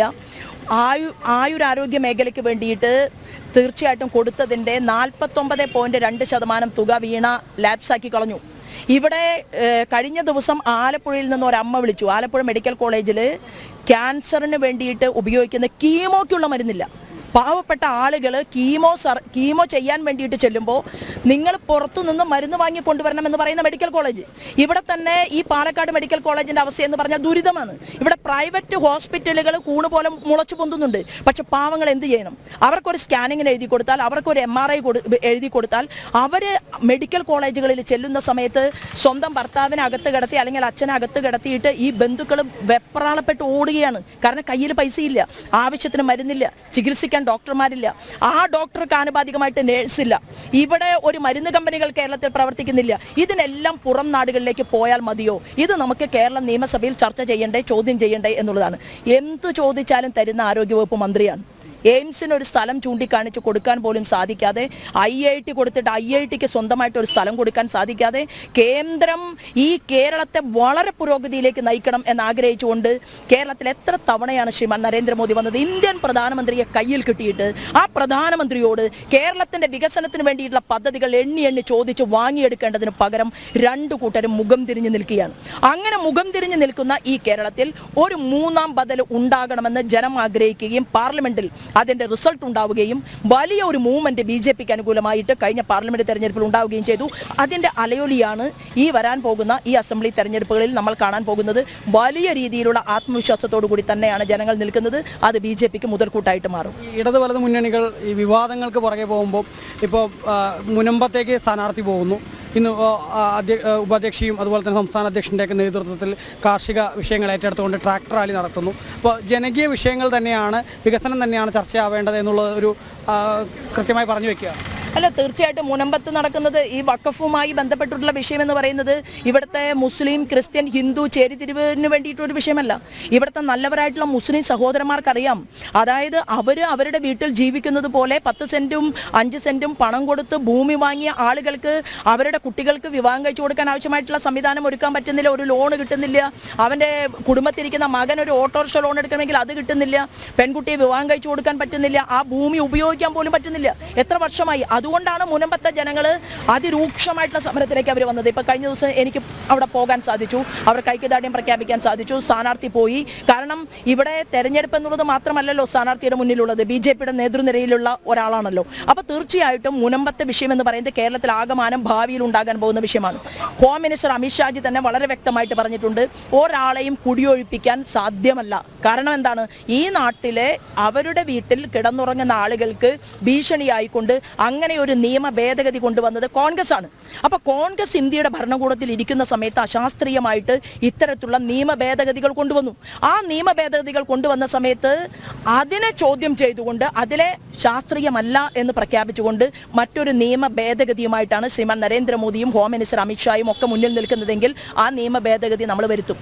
ഇവിടുത്തെ മുസ്ലിം സുഹൃത്തുക്കളോട് എനിക്ക് പറയാനുള്ളത്, നിങ്ങൾ വാങ്ങിയ ഭൂമി നിങ്ങൾക്ക്, ക്രിസ്ത്യൻ സുഹൃത്ത് വാങ്ങിയ ഭൂമി അവർക്ക്, അത് ഹിന്ദുവാണ് വാങ്ങിയതെങ്കിൽ അത് ഹിന്ദുവിന്. കാരണം എന്താണ്, അത് നിലനിൽക്കുന്ന ഭരണഘടന അനുശാസിക്കുന്ന നിയമമാണ്. അതിനപ്പുറത്ത് ഒരു ശരീഅത്ത് കോടതി നമ്മുടെ നാട്ടിൽ പ്രവർത്തിക്കാൻ പറ്റില്ല. കാരണം എന്താ, പാലക്കാട് രൂപത ഉൾപ്പെടെ വലിയ ആശങ്ക പങ്കുവെക്കേണ്ടി വരും. അല്ല, എല്ലാവർക്കും ആശങ്കയുണ്ട്. കാരണം നാളെ വഖഫ് പറഞ്ഞു എന്നിരിക്കട്ടെ, ഞങ്ങൾക്ക് ഇപ്പോൾ ഒരു 10 ഏക്കർ സ്ഥലം, നല്ല കണ്ണായിട്ടുള്ള ഒരു സ്ഥലം കേരളത്തിനുണ്ട്, ഇത് ഞങ്ങൾ വഖഫ് ചെയ്തിരിക്കുന്നുവെന്ന് പറഞ്ഞാൽ വഖഫ് ചെയ്ത ഭൂമിയിൽ തർക്കം ഉന്നയിക്കേണ്ടതും വിജയിക്കേണ്ടതും ആരാണ്? ആ ഭൂമിയിലുള്ള മനുഷ്യരാണ്. അപ്പൊ അവർ പറഞ്ഞു വന്നിരിക്കട്ടെ, ഇത് ഞങ്ങളുടെ ഭൂമിയാണ് എന്ന് പറഞ്ഞിട്ട് കാര്യമില്ല, കോടതിയിൽ പോയിട്ടും കാര്യമില്ല, വഖഫ് കോടതിയിൽ പോകണം. വഖഫ് കോടതിയിൽ പോയി കഴിഞ്ഞാൽ വഖഫ് കോടതി ഭരണഘടന അനുശാസിക്കുന്ന രീതിയിലല്ല അവിടുത്തെ നിയമനിർമ്മാണം. വഖഫ് കോടതി എന്ന് പറഞ്ഞാൽ ശരീഅത്ത് നിയമമാണ്. അപ്പൊ അതുകൊണ്ട് ഇത് വളരെ വലിയ ഒരു ആശങ്കയാണ്. എന്നാൽ ഈ ആശങ്കയെ ദൂരീകരിക്കുമെന്ന് കേന്ദ്ര ഗവൺമെന്റ് പറഞ്ഞിട്ടുണ്ട്. ആശങ്കയെ ദൂരീകരിക്കാൻ വേണ്ടി ജനങ്ങൾ തയ്യാറാവണം. ഇസ്ലാമിക മതപണ്ഡിതന്മാർ ഈ വിഷയത്തെ കാര്യഗൗരവത്തോടു കൂടി മനസ്സിലാക്കിക്കൊണ്ടായിരിക്കണം അവരുടെ വാക്കുകൾ ഉണ്ടാകേണ്ടത്. ഇത് നമ്മുടെ രാജ്യത്തിന്റെ നിലനിൽക്കുന്ന ഭരണഘടനയെ ചോദ്യം ചെയ്യാൻ പറ്റില്ല. നമ്മൾ ഇവിടെ ജീവിക്കുമ്പോൾ, ഭാരതത്തിൽ ജീവിക്കുമ്പോൾ എല്ലാ പൗരന്മാരും സമന്മാരായിട്ട് ജീവിക്കുക എന്നുള്ളതാണ് ഞങ്ങൾ ഏറ്റെടുത്തുള്ള വിഷയം എന്ന് പറയുന്നത് കാർഷിക വിഷയമാണ്. അത് ഇപ്പോൾ പാലക്കാട് ബൈ ഇലക്ഷൻ വന്നപ്പോൾ ഏറ്റെടുത്തല്ല. ഇവിടുത്തെ കോൺഗ്രസിൻ്റെ സ്ഥാനാർത്ഥിയുടെയൊക്കെ മുൻ സ്ഥാനാർത്ഥി വിജയിച്ച MLAയുടെ നേതൃത്വത്തിലൊക്കെ ട്രാക്ടർ ഓടിക്കലും സമരവും ഒക്കെ നമ്മൾ കണ്ടു. അവർക്കിതൊരു ഇലക്ഷൻ വിഷയമാണ്, നമുക്കതല്ല. നമ്മുടെ പ്രധാനമന്ത്രി പറഞ്ഞത് ഓരോ കർഷകനും ജോലിക്കാരെ പോലെ രാഷ്ട്രീയക്കാർ പ്രവർത്തിക്കുകയും സേവകന്മാരായിട്ട് പ്രവർത്തിക്കുകയും വേണമെന്നും, ഇവിടുത്തെ കർഷകനാണ് അടിസ്ഥാന ശില ഈ രാജ്യത്തിൻ്റെ എന്നും, ആ കർഷകൻ്റെ കയ്യിൽ നിന്ന് അവൻ്റെ ഉൽപ്പന്നം എടുത്ത് അത് പൊതുനിരത്തിൽ കൊണ്ടുപോയി മാർക്കറ്റിൽ വിൽക്കാൻ വേണ്ടിയിട്ട് അവന് റോഡുകൾ പോലുമില്ലാത്ത ലക്ഷക്കണക്കിന് ഗ്രാമങ്ങളുള്ള ഭാരതത്തിൻ്റെ സാരഥ്യത്തിലേക്കാണ് മോദിജി കടന്നു വന്നത്. എന്നിട്ട് എന്ത് ചെയ്തു? ഗ്രാമീണ സടക്ക് യോജന എണ്ണം കൂട്ടി. 10 ഇരട്ടിയിലധികം ഗ്രാമീണ സടക്ക് യോജന റോഡുകൾ ഉണ്ടാക്കിക്കൊണ്ട് ആ റോഡുകളെ പൊതുനിരത്തുകളുമായിട്ട് ബന്ധപ്പെടുത്തി. എന്നിട്ട് അവരുടെ ഉൽപ്പന്നത്തെ കൃത്യമായി വില കൊടുത്ത് വാങ്ങാൻ പറഞ്ഞു. കർഷകരോട് പറഞ്ഞു, എന്താണ്, നിങ്ങൾക്ക് ഒരാശ്രയമായിട്ട് തണലായിട്ട് ഞാൻ ഉണ്ടാകുമെന്ന് പറഞ്ഞ് കൂടുതൽ കാർഷിക വൃത്തിയിൽ അവരെ ഏർപ്പെടുത്താൻ വേണ്ടിയിട്ടാണ് 2000 രൂപ സമ്മാനമായി കൊടുക്കുന്ന കർഷക സമ്മാൻ നിധി കൊടുത്തത്. അത് അവർക്ക് മുഴുവൻ ജീവിക്കാനായിട്ട് തികയുന്ന ഒരു കാര്യമല്ല. എന്നാൽ കർഷക സമ്മാൻ നിധി കൊടുത്തപ്പോൾ അത് അതത് സംസ്ഥാന ഗവൺമെന്റുകൾക്കുള്ള ഒരു ചൂണ്ടുപലകയാണ്. എന്താണ്, മുഖ്യമന്ത്രിയും കൊടുക്കണം. ഒരു കർഷക സമ്മാൻ നിധി കേന്ദ്രത്തിൽ നിന്ന് കൊടുക്കുന്നത് പോലെ എന്തുകൊണ്ട് കേരളത്തിന്റെ മുഖ്യമന്ത്രി പിണറായി വിജയന് ഇവിടുത്തെ കർഷകർക്ക് വേണ്ടിയിട്ട് അത്തരത്തിലൊരു പദ്ധതി ആവിഷ്കരിച്ചുകൂടാ, കൊടുത്തുകൂടാ? എത്ര കോടിയാണ് കാർഷിക മേഖലയ്ക്ക് വേണ്ടി കിട്ടിയിട്ടുള്ളത്? എത്ര നിങ്ങൾ ലാപ്സാക്കി കളഞ്ഞു? എന്തിന് മത്സ്യപ്രവർത്തകർക്ക്, പാവപ്പെട്ട മത്സ്യപ്രവർത്തകർക്ക് കൊടുത്തിട്ടുള്ള ചരിത്രത്തിലാദ്യമായിട്ട് ഇത്ര കണ്ട് കോടികൾ കൊടുത്തിട്ട് ഏതാണ്ട് അതിൽ നിന്ന് ഒരു പകുതിയിലധികം വരുന്ന തുകയാണ് ഇവിടെ ലാപ്സാക്കി കളഞ്ഞത്. കേരളത്തിൽ കാർഷിക മേഖല സംരക്ഷിക്കുന്നില്ല. ഒരു സംഭരണ വില വെട്ടിക്കുറയ്ക്കുകയുണ്ടായത്, അതായത് നെല്ലിന് കാരണം എന്താണ്, ഇപ്പോൾ കേന്ദ്രം, ഇപ്പോൾ പാവപ്പെട്ട ജനങ്ങൾ, കർഷകർ പറയുന്നത് കേന്ദ്രം കൊടുത്ത പൈസ ഞങ്ങൾക്ക് നേരിട്ട് തന്നാൽ മതി. എങ്ങനെയാണ് ഇപ്പോൾ കർഷക സമ്മാൻ നിധി അക്കൗണ്ടിലേക്ക് വരുന്നത് പോലെ കേന്ദ്രം ഞങ്ങളുടെ നെല്ലിനാണെങ്കിലും ഞങ്ങളുടെ ഉൽപ്പന്നത്തിനാണെങ്കിലും വില നേരിട്ട് കേന്ദ്രം നൽകിയാൽ മതി എന്ന് പറയുന്ന കർഷകന്റെ മനസ്സ് നമ്മൾ വായിക്കണ്ടേ? കാരണം എന്താണ്, കർഷകൻ അത്യധ്വാനം ചെയ്തുകൊണ്ട് ചേറിലും ചെളിയിലും പണിയെടുത്ത് അവൻ നടുവൊടിഞ്ഞ് വീണ്ടും കൃഷിയോടുള്ള സ്നേഹം കൊണ്ട് കൃഷിപ്പണി ചെയ്ത് ഉൽപ്പന്നം കൊണ്ടുപോയിട്ട് വിൽക്കുന്ന സമയത്ത് ആ കർഷകന് റെസീറ്റ് കൂട്ടി കൊടുക്കുകയാണ്. ആ റെസീറ്റ് കുട്ടിയും വാങ്ങേണ്ട എന്ത് പാപമാണ് ഇവിടുത്തെ കർഷകന്മാർ ചെയ്തിട്ടുള്ളത്? അങ്ങനെയല്ലേ കുട്ടനാടിലെ പ്രസാദ് മരിച്ചത്? അങ്ങനെയല്ലേ പാലക്കാട് 4 പേർ മരണമടഞ്ഞത്? അപ്പം നമുക്ക് എന്താ വേണ്ടത്? നിങ്ങൾ കേരളത്തിന്റെ മുഖ്യമന്ത്രിയോടും ഭരണകൂടത്തോടും പ്രതിപക്ഷത്തോടും നിയമസഭയ്ക്കകത്തിരിക്കുന്ന പ്രതിപക്ഷത്തോടും ഞങ്ങൾക്ക് പറയാനുള്ളത്, ഈ പരിപാടി നിങ്ങൾ നിർത്തിയിട്ട് കർഷകന്റെ കയ്യിൽ നിന്ന് ഉൽപ്പന്നം വാങ്ങുമ്പോൾ നിങ്ങൾ പണം കൊടുക്കണം. നിങ്ങൾ ആന്ധ്രയിൽ നിന്ന് അരി വാങ്ങാൻ പോകുമ്പോൾ റെസീറ്റ് കുട്ടിയാണോ? ആന്ധ്രയിൽ നിന്ന് അരി വാങ്ങാൻ വേണ്ടിയിട്ട് കേരള ഗവൺമെന്റിന്റെ പ്രതിനിധികൾ പോകുന്ന സമയത്ത് റെസീറ്റ് കുട്ടിയാണോ കൊടുക്കുന്നത് അതോ പണം എണ്ണി കൊടുക്കുകയാണോ, പണം ട്രാൻസാക്ഷൻ ചെയ്യുകയാണോ? ഉത്തരം പറയണ്ടേ? നിങ്ങൾ അവിടെ നിന്ന് പണം കൊടുത്തിട്ടാണ് അരി വാങ്ങുന്നത്. ഇവിടെ നെല്ലുൽപാദിപ്പിക്കുന്ന കർഷകന് റെസീറ്റ് കുട്ടി കൊടുക്കുന്ന ഈ പരിപാടി ഉണ്ടല്ലോ, ഇതെല്ലാം നിർത്തണമെന്ന് ആവശ്യപ്പെട്ടുകൊണ്ടാണ് ഞങ്ങൾ ഈ സമരവുമായിട്ട് മുന്നോട്ട് വിഷയങ്ങളുമായിട്ട് ഇനിയുള്ള ദിവസങ്ങളിൽ മുന്നോട്ട് പോകുക. അല്ല, തീർച്ചയായിട്ടും പാലക്കാടിലെ ജനങ്ങൾക്ക് കൃത്യമായിട്ട് ശ്രീമാൻ നരേന്ദ്രമോദി ഗവൺമെന്റിന്റെ ജനതാൽപര്യത്തെക്കുറിച്ച് അവർക്ക് ബോധ്യമായിട്ടുണ്ട്. ഇത് കേരളത്തിലേക്ക് വരുന്ന സമയത്ത് അട്ടിമറിക്കുന്ന ഭരണപക്ഷവും പ്രതിപക്ഷവും രാജ്യവ്യാപകമായി അവർ ഒന്നാണ്. അവർ ഇന്ത്യ മുന്നണിയുടെ ഭാഗമായിട്ട് നിൽക്കുന്നവരാണ്. ഇവിടെ തൽക്കാലത്തേക്ക് മാർക്സിസ്റ്റ് പാർട്ടി ഒന്ന് വിട്ടുപിടിച്ചു എന്ന് മാത്രമേ ഉള്ളൂ. എന്നാൽ പാലക്കാട് അതും അവർക്ക് പറ്റിയില്ല. അവരുടെ കാൽക്കീഴിലെ മണ്ണൊലിച്ചു പോയി. ചിഹ്നമില്ലാത്ത ഒരു തെരഞ്ഞെടുപ്പാണ്. പാലക്കാടിന്റെ ചരിത്രത്തിലാണ് ഇങ്ങനെ ഈ അസംബ്ലിയിൽ ചിഹ്നമില്ലാത്ത ഒരു തെരഞ്ഞെടുപ്പ്. സഖാക്കൾ എവിടെയാണ് വോട്ട് ചെയ്യുക? അവർ പാവപ്പെട്ടവരെ സ്നേഹിക്കുന്നവരാണ്, സാധാരണക്കാരെ സ്നേഹിക്കുന്നവരാണ്. അവർക്ക് മോദിജിയാണ് എല്ലാം കൊടുക്കുന്നത്. അപ്പോൾ അവർ മോദി പാർട്ടിക്ക് അനുകൂലമായിട്ട് വോട്ട് ചെയ്യും. അത് താമര ചിഹ്നത്തിലായിരിക്കും എന്നുള്ള കാര്യത്തിൽ തർക്കമില്ല. അങ്ങനെയാണ്. ഇതിൽ അനാവശ്യ വിവാദങ്ങളല്ല, ജനകീയ വിഷയങ്ങൾ ഉയർത്തിക്കൊണ്ട് തന്നെ തെരഞ്ഞെടുപ്പിനെ നേരിടുക എന്നുള്ളതാണ് BJP പറയുന്നത്. വരും ദിവസങ്ങളിലും പാലക്കാട്ട് കൂടുതൽ ജനകീയ വിഷയങ്ങൾ BJP ചർച്ചയാക്കും എന്നുള്ളതാണ് സംസ്ഥാന ഉപാധ്യക്ഷയായ ശോഭാ സുരേന്ദ്രൻ വ്യക്തമാക്കുന്നത്. ഈ മണിക്കൂറിൽ നമ്മോടൊപ്പം ചേരുന്ന പ്രേക്ഷകർക്കായി പ്രധാന വാർത്തകൾ വീണ്ടും. മുനമ്പം അധിനിവേശത്തിൽ നിലപാട് കടുപ്പിച്ച് കത്തോലിക്ക സഭ. റവന്യൂ അവകാശങ്ങൾ സംരക്ഷിക്കാൻ തലസ്ഥാനത്ത് ഇന്ന് പ്രതിഷേധ കൂട്ടായ്മ. തളിപ്പറമ്പിലും ശക്തമായ പ്രതിഷേധമുയരുമെന്ന് BJP.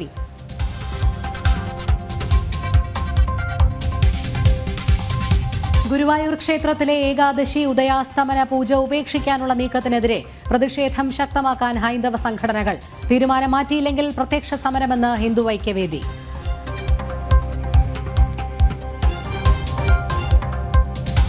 വയനാടും ചേലക്കരയും നാളെ പോളിംഗ് ബൂത്തിലേക്ക്. ഇന്ന് നിശബ്ദ പ്രചാരണം. ആരവങ്ങളില്ലാതെ വോട്ടുറപ്പിക്കാൻ സ്ഥാനാർത്ഥികൾ. പാലക്കാട് BJP ജനകീയ വിഷയങ്ങൾ ചർച്ചയാക്കുമെന്ന് ശോഭാ സുരേന്ദ്രൻ.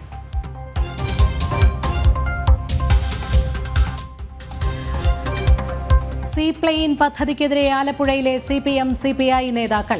മത്സ്യത്തൊഴിലാളികൾക്ക് ദോഷകരമായാൽ പദ്ധതിയെ എതിർക്കുമെന്ന് VP ചിത്തരഞ്ജൻ. മത്സ്യബന്ധന കേന്ദ്രങ്ങളിൽ സീപ്ലെയിൻ ഇറങ്ങാൻ അനുവദിക്കില്ലെന്ന് TJ ആഞ്ചലോസ്.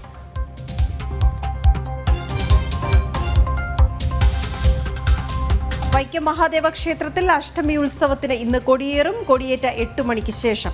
വൈക്കത്ത് അഷ്ടമി ഈ മാസം 23-ന്.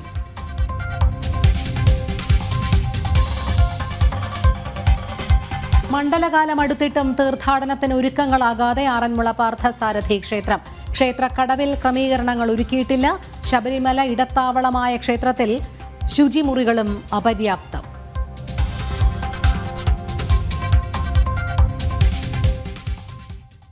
നമ്മൾ പറഞ്ഞു വൈക്കത്ത് അഷ്ടമി കൊടിയേറ്റിലെ 8-നും 8:45-നും ഇടയ്ക്കാണ്. അപ്പോൾ പോയി നോക്കാം എന്തായി എന്ന്. വൈക്കം മഹാദേവ ക്ഷേത്രത്തിൽ അഷ്ടമി ഉത്സവത്തിന് ഇന്ന് കൊടിയേറുകയാണ്. തന്ത്രിമാരായ ഭദ്രകാളി മറ്റപ്പള്ളി നാരായണൻ നമ്പൂതിരി, കിഴക്കിനെടുത്ത മേക്കാട് മാധവൻ നമ്പൂതിരി എന്നിവരുടെ കാർമ്മികത്വത്തിലാണ് കൊടിയേറ്റ് നടക്കുക. പ്രസിദ്ധമായ വൈക്കത്ത് അഷ്ടമി നവംബർ 23-നാണ്.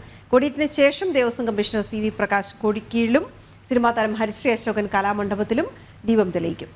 നേരത്തെ വന്നതുപോലെ മിഥുൻ അയ്യപ്പൻ ചേരുന്നുണ്ട്. മിഥുൻ, 8-നും 8:45-നും ഇടയ്ക്ക് എന്നാണ് അറിയിച്ചിരുന്നത്. അപ്പോൾ എന്താണ് അവിടുത്തെ ഒരുക്കങ്ങൾ?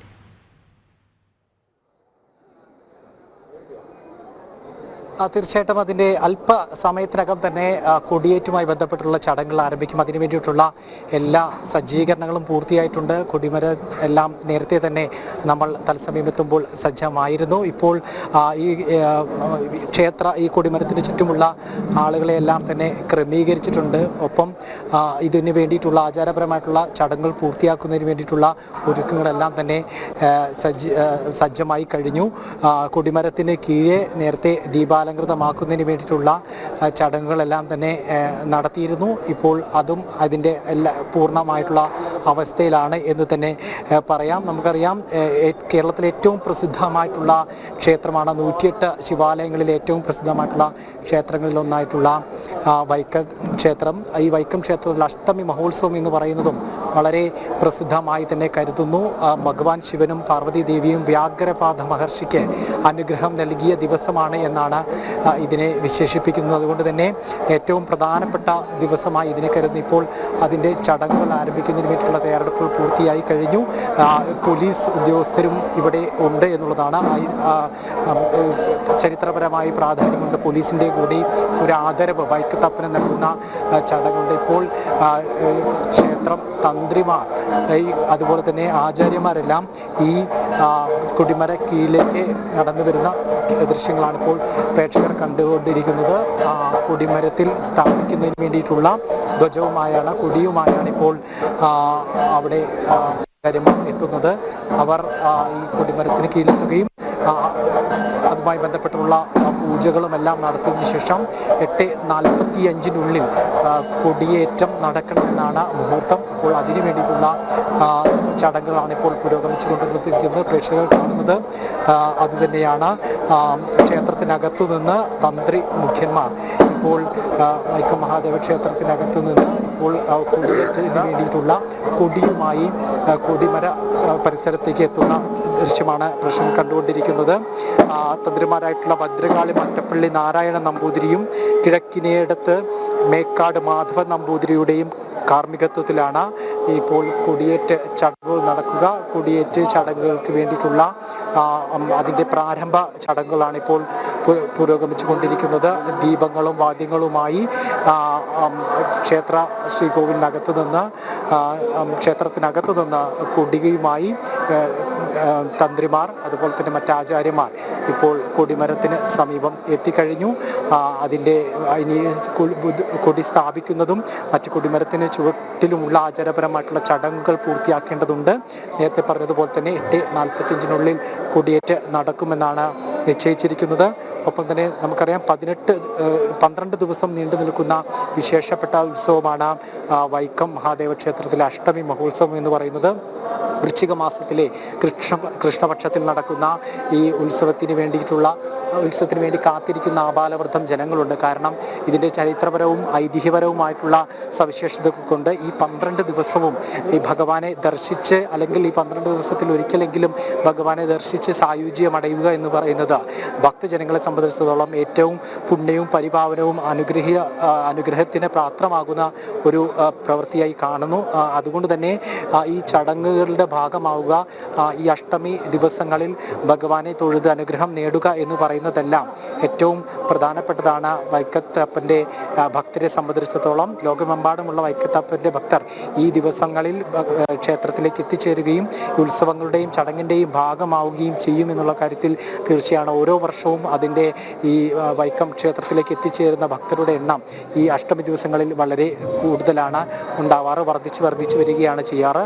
കഴിഞ്ഞ നമുക്കറിയാം ഇതിനു മുമ്പ് തത്സമയം എത്തിയപ്പോൾ അതിൻ്റെ ദേവസ്വം അഡ്മിനിസ്ട്രേറ്റിംഗ് ഓഫീസർ നമ്മോട് വ്യക്തമാക്കിയതാണ്. ഈ വർഷവും അതിഭീകരമായിട്ടുള്ള ജനങ്ങളുടെ ഒരു സാന്നിധ്യം, ഭക്തജനങ്ങളുടെ സാന്നിധ്യം പ്രതീക്ഷിക്കുന്നുണ്ട്. പ്രത്യേകിച്ച് ശനിയാഴ്ചയാണ് അഷ്ടമി നടക്കുന്നത്. അതുകൊണ്ട് തന്നെ ഒരു അവധി ദിവസമായതിനാൽ തന്നെ കൂടുതൽ ആളുകൾ ഇവിടേക്ക് എത്തിച്ചേരാനും എല്ലാം സാധിക്കും എന്ന് തന്നെ കരുതുന്നു.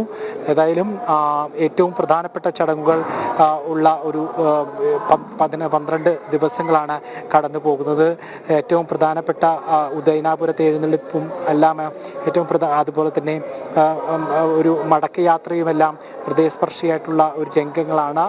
ഭഗവാൻ ശിവൻ്റെയും പുത്രൻ സുബ്രഹ്മണ്യ സ്വാമിയുടെയും എല്ലാം ഒരു യാത്രയയപ്പ്, പിതൃപുത്ര ബന്ധത്തിൻ്റെ എല്ലാം ആഴവും അതിൻ്റെ വൈകാരിക നിമിഷങ്ങളെല്ലാം തന്നെ പ്രകടമാകുന്ന യാത്രയയപ്പും എല്ലാം ഈ വൈക്കം ക്ഷേത്രത്തിലെ ഈ അഷ്ടമിയുമായി ബന്ധപ്പെട്ട് നടക്കുന്ന ചടങ്ങുകളിൽ പ്രധാനപ്പെട്ട ഒന്നാണ്. കൂടുതൽ ആളുകൾ വളരെ വൈകാരികപരമായി തന്നെ പങ്കെടുക്കുന്ന ചടങ്ങുകളിലൊന്നാണ് ഈ വൈക്കത്തഷ്ടമി ദിവസത്തെ ഓരോരോ ചടങ്ങുകളും. ഏതായാലും ഇപ്പോൾ ഇവിടെ കൊടിയേറ്റിന് മുന്നോടിയായിട്ടുള്ള വിവിധ വാദ്യമേളങ്ങളും വാദ്യകലാകാരന്മാരും എല്ലാം തന്നെ അണിനിരന്നിട്ടുണ്ട്. ഈ 12 ദിവസവും ഇവിടുത്തെ കലാമണ്ഡപത്തിൽ വാദ്യങ്ങളും എല്ലാം തന്നെ അരങ്ങേറുന്ന കാഴ്ചയുണ്ട്. അതിനെ ഹരിശ്രേഷ്ഠൻ ഇന്ന് ഈ കൊടിമരത്തിന് ശേഷം ചിരചിരകാരം ഹരിശ്രേഷ്ഠൻ അതിനെ തിരിതെളിക്കുകയും ചെയ്യും. അത്തരത്തിൽ എല്ലാവിധ ചടങ്ങുകൾക്ക് വേണ്ടിയിട്ടുള്ള എല്ലാവിധ ഒരുക്കങ്ങളും പൂർത്തിയായി കഴിഞ്ഞു. വൈകാതെ തന്നെ അതിൻ്റെ കൊടിയേറ്റ് ചടങ്ങുകൾ നടക്കും. എല്ലാ ജനങ്ങളെ ഈ നടപ്പന്തലിന് ചുറ്റും വടം കെട്ടി തിരിച്ചുകൊണ്ട് ദേവസ്വം അധികൃതരും അതുപോലെ തന്നെ ആചാരപരമായി ചടങ്ങുകൾ പൂർത്തിയാക്കേണ്ട വ്യക്തികളും മാത്രമാണ് ഇപ്പോൾ കൊടിമരത്തിന് ചുറ്റുമുള്ളത്. ഭക്തജനങ്ങളെല്ലാം തന്നെ ഭക്ത്യാദരപൂർവ്വം ഈ ചടങ്ങിൻ്റെ ഭാഗമായിക്കൊണ്ടിരിക്കുകയാണ്. നമുക്ക് കൊടിയേറ്റ് കാണാൻ വേണ്ടി വന്നതാണോ? അതെ, കൊടിയേറ്റ് കാണാം. എല്ലാ വർഷവും വരും. എല്ലാ വർഷവും വന്ന് ഭഗവാന്റെ കൊടിയേറിയിട്ട് പോകും. ഈ അഷ്ടമി ദർശനം എത്രത്തോളം പുണ്യമായിട്ടാണ് കാണുന്നത്? മഹാപുണ്യം, മഹാപുണ്യം, കോടി പുണ്യമായിട്ട് കാണുന്നു. ജന്മസുഹൃതം വരാറുണ്ട്, എല്ലാ വർഷവും വരാറുണ്ട് കൊടിയേറ്റ് കാണാനായിട്ട്. സന്തോഷം, ഭഗവാന്റെ അനുഗ്രഹം എല്ലാവർക്കും ഉണ്ടാകട്ടെ. എല്ലാ വർഷവും വരാനുള്ളതാണ് കൊടിയേറ്റ് കാണാൻ. സന്തോഷമാണ്, എല്ലാവർക്കും പുണ്യം ഉണ്ടാകട്ടെ, നന്മ ഉണ്ടാകട്ടെ എല്ലാവർക്കും. വൈക്കത്തുകാർ തന്നെയാണ്? ഉദയനാപുരം, അതായത് സുബ്രഹ്മണ്യന്റെ തൊട്ടടുത്ത് തന്നെ ആണ്. എങ്ങനെയാണ് ഉദയനാപുരത്തെ ഒരുക്കങ്ങൾ? എങ്ങനെയാണ് ഇതിനകത്ത് ഒരുക്കങ്ങളെല്ലാം ഭംഗിയായിട്ടെല്ലാം നടക്കുന്നു. എല്ലാം നല്ല ജനക്കൂട്ടങ്ങളുണ്ട്, എല്ലാം ഭംഗിയായിട്ട് നടക്കുന്നത്. ഭഗവാൻ എല്ലാവർക്കും അനുഗ്രഹമാണ്. ഏറ്റവും വലുത് നമുക്ക് കൂടിപ്പൂജ, അതാണ് ഏറ്റവും വലിയ പ്രാധാന്യം. അപ്പനും മാനും കൂടെ കൂടി കാണാൻ വരുന്നതൊക്കെ ഏറ്റവും പ്രാധാന്യം. തീർച്ചയായിട്ടും എല്ലാവരും പറയുന്നത് അത് തന്നെയാണ്. ഈ നാട്ടുകാർക്ക് ഇവിടുത്തെ ഓരോ ചടങ്ങും അതിവൈകാരികമാണ് എന്നുള്ളത് തന്നെയാണ്. കാരണം വളരെ നേരത്തെ ഇപ്പോൾ സംസാരിച്ച അമ്മ ഉദയനാപുരത്ത് നിന്നുള്ളതാണ്. അത് ഉദയനാപുരം എന്ന് പറയുന്നത് സുബ്രഹ്മണ്യ സ്വാമിയുടെ തട്ടകമാണ്. ഭഗവാൻ ശിവന്റെ പുത്രനായിട്ടാണ്, വൈക്കത്തപ്പൻ്റെ പുത്ര സങ്കല്പത്തിലാണ് അവിടെ ഉദയനാപുരം സുബ്രഹ്മണ്യ സ്വാമി ഉള്ളത്. അവിടെയാണ് എഴുന്നള്ളിപ്പുകളെല്ലാം തന്നെ അവിടെയും നടക്കുന്നുണ്ട്. അതുപോലെ തന്നെ അഷ്ടമി ഉത്സവവുമായി ബന്ധപ്പെട്ട് കൂടി എഴുന്നള്ളിപ്പ് സമീപ ക്ഷേത്രങ്ങളിലെ പ്രമുഖ ക്ഷേത്രങ്ങളിലെ എഴുന്നള്ളിപ്പുകൾ കൂടി ഇതിൻ്റെ ഭാഗമായിക്കൊണ്ടുള്ള അഷ്ടമി എഴുന്നള്ളിപ്പും ഏറെ പ്രസിദ്ധമാണ്. അതുകൊണ്ട് തന്നെ ഈ വൈക്കത്തുകാരും അതുപോലെ തന്നെ വൈക്കത്തിൻ്റെ സമീപ പ്രദേശങ്ങളിലുള്ള തട്ടകത്തിലുള്ള നാട്ടുകാരുമെല്ലാം അവരുടെ എല്ലാം വലിയൊരു ഉത്സവമായി തന്നെയാണ് ഈ വൈക്കത്ത് അഷ്ടമി ദിവസത്തെ കാണുന്നത്. അതുകൊണ്ട് തന്നെ നാട്ടുകാർക്ക് വളരെ വലിയ ആവേശവും ഭക്ത്യാദരപൂർവ്വം കാണുന്ന ദിവസങ്ങൾ തന്നെയാണ്. ആവേശവും ഭക്തിയും നിറഞ്ഞ ഒരു 12 ദിവസങ്ങൾ തന്നെയാണ്. ഇന്ന് 12 ദിവസങ്ങൾക്കാണ് ഇപ്പോൾ തുടക്കം കുറിക്കുന്നത്. തന്ത്രിമുഖ്യന്മാർ അതിൻ്റെ ആചാരപരമായിട്ടുള്ള ചടങ്ങുകൾ പൂർത്തിയാക്കിക്കൊണ്ടിരിക്കുന്നു. ധ്വജത്തിന് താഴെ, കൊടിമരത്തിന് താഴെ വിശേഷമായിട്ടുള്ള പൂജകളും ആചാരപരമായിട്ടുള്ള ചടങ്ങുകളും നടത്തിക്കൊണ്ടിരിക്കുകയാണ്. അല്പസമയത്തിനകം തന്നെ കൊടിയേറ്റ് നടക്കും. 8:45 കൊടിയേറ്റ് ഉണ്ടാകുന്നത്. ചടങ്ങുകളിലേക്ക് പോകാം. അതിൻ്റെ തത്സമയ പ്രേഷണമാണ് കണ്ടുകൊണ്ടിരിക്കുന്നത്.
വളരെ ഭക്തിസാന്ദ്രമായ അന്തരീക്ഷത്തിൽ അങ്ങനെ കൊടിയേറ്റ്. പക്ഷേ രോഹിണി, നമ്മൾ ഈ ഇത്രയും സമയവും കമന്റ് ബോക്സ് നോക്കുകയാണ് എങ്കിൽ നേരത്തെയൊക്കെ നമ്മളോട് വിവിധ വിഷയങ്ങളിൽ പ്രതികരിച്ചുകൊണ്ടിരുന്നവരെല്ലാം വളരെ ഭക്തിപൂർവ്വം ഹരഹര മഹാദേവ എല്ലാം പറഞ്ഞുകൊണ്ട്, ഇപ്പം ഇത് അവിടെ പോകാൻ കഴിഞ്ഞില്ലെങ്കിലും ഞങ്ങൾക്ക് എത്തിക്കാൻ കഴിഞ്ഞ ജനം ടി വിക്ക് അഭിനന്ദനങ്ങൾ എന്നുള്ള അഭിപ്രായങ്ങളൊക്കെയാണ് കമന്റ് ബോക്സിൽ ഒന്നാകെ കാണുന്നത്. ഏതായാലും ഞങ്ങളും വളരെ ധന്യമായി ഈ സമയത്ത്.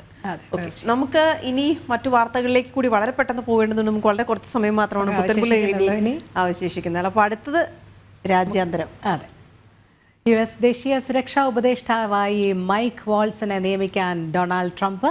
ഭാരതത്തിനായുള്ള US കോൺഗ്രസ് സമിതി അധ്യക്ഷനാണ് വാൾസ്. ചൈനയ്ക്കെതിരായ നിലപാടുകളിൽ ശ്രദ്ധേയനാണ്. സൈനിക ഓഫീസറായി അഫ്ഗാനിസ്ഥാൻ, പശ്ചിമേഷ്യ, ആഫ്രിക്ക എന്നിവിടങ്ങളിൽ സേവനം അനുഷ്ഠിച്ചിട്ടുണ്ട്. ഐസൻ ജോസ് ചേരുന്നു വിവരങ്ങളുമായി. ഐസൻ, നമുക്കറിയാം മൈക്ക് വോൾസ് US ദേശീയ സുരക്ഷാ ഉപദേഷ്ടാവായി മാറുമ്പോൾ ഭാരതത്തിനോടുള്ള അദ്ദേഹത്തിൻ്റെ നിലപാട് എത്രത്തോളം നിർണായകമാണ്? രോഹിണി, തീർച്ചയായും മൈക്ക് വാൾസ് ഉൾപ്പെടെയുള്ള പല സെനറ്റർമാരെയും അതുപോലെ തന്നെ ഇത്തരത്തിലുള്ള കോൺഗ്രസ് അംഗങ്ങളെയും പല പദവികളിലേക്കും റിക്രൂട്ട് ചെയ്യുന്നത് തുടരുകയാണ്. എലിസി സ്റ്റെഫാനിക്കിൻ്റെ UN അംബാസഡറായുള്ള നിയമനം, അത്തരത്തിലുള്ള വിവിധങ്ങളായ നിയമനങ്ങൾക്ക് വേണ്ടിയുള്ള ആളുകളെ റിക്രൂട്ട് ചെയ്യുന്നതിന് അല്ലെങ്കിൽ വ്യക്തികളെ റിക്രൂട്ട് ചെയ്യുന്നതിനുള്ള നടപടിക്രമങ്ങൾ പുരോഗമിക്കുകയാണ് അമേരിക്കയിൽ. അത് ടോം ഹോമാൻ അത്തരത്തിലുള്ള നിരവധി പേരെ റിക്രൂട്ട് ചെയ്യുന്നുണ്ട്. ഇതിൽ ഏറ്റവും പ്രധാനമുള്ളതാണ് ഈ മൈക്ക് വാൾസിനെ സംബന്ധിച്ചിടത്തോളമുള്ള നിയമനം. അതായത് മൈക്ക് വാൾസിൻ്റെ നിയമനത്തിലേറെ പ്രാധാന്യമർഹിക്കുന്ന വിഷയം എന്താണെന്നുണ്ടെങ്കിൽ അദ്ദേഹം വളരെ കൃത്യമായി ചൈനയുടെ ഇടപെടലുകളെ പല രംഗങ്ങളിലും, അതായത് സൈനികവും സൈനികേതരവുമായ നയതന്ത്രപരവുമായ ഇടപെടലുകളിൽ കൃത്യമായ നിരീക്ഷണം നടത്തുന്ന ഒരു വ്യക്തിയാണ്. അതുപോലെ തന്നെ ഈ ചൈന വിരുദ്ധ നിലപാടുകൾ കൃത്യമായി സ്വീകരിക്കുന്ന, അല്ലെങ്കിൽ ചൈനയുടെ സാമ്പത്തിക നീക്കങ്ങൾ അല്ലെങ്കിൽ അവരുടെ അന്താരാഷ്ട്ര നീക്കങ്ങളെല്ലാം തന്നെ അതിശക്തമായി അന്താരാഷ്ട്ര വേദികളിലും മറ്റു വേദികളിലുമെല്ലാം തന്നെ എതിർക്കുന്ന ആ ഒരു ആശയഗതിയോടൊപ്പം നിൽക്കുന്ന വ്യക്തിയാണ് വാൾസ് എന്നതാണ് ഏറെ ഗൗരവമർഹിക്കുന്ന ഒരു വിഷയം. നമുക്കറിയാവുന്നതാണ്, നേരത്തെ തന്നെ ട്രംപിൻ്റെ തെരഞ്ഞെടുപ്പ് നടന്ന ആ സാഹചര്യത്തിൽ തന്നെ ഈ വിവരങ്ങളെല്ലാം തന്നെ പുറത്തു വരികയും ചെയ്തിരുന്നു. കൃത്യമായ നിലപാടുകൾ ട്രംപ് നേരത്തെ തന്നെ അദ്ദേഹത്തിൻ്റെ ഭരണകാലത്തും അല്ലാതെ പുറത്തു നിൽക്കുന്ന സമയത്തും പല വിഷയങ്ങളിലും മുന്നോട്ട് വെച്ചിരുന്നു. അതിൽ ഏറ്റവും പ്രധാനപ്പെട്ട വിഷയം ചൈന വിരുദ്ധ നിലപാടുകൾ തന്നെയാണ്. ജനാധിപത്യ വിരുദ്ധവും അതുപോലെ തന്നെ കമ്മ്യൂണിസ്റ്റ് സ്വഭാവമുള്ള ഇത്തരം ഭരണകൂടങ്ങൾ ലോകത്ത് അംഗീകരിക്കാൻ സാധിക്കില്ല എന്നൊരു നിലപാട് തന്നെയാണ് ട്രംപിനുണ്ടായിരുന്നത്.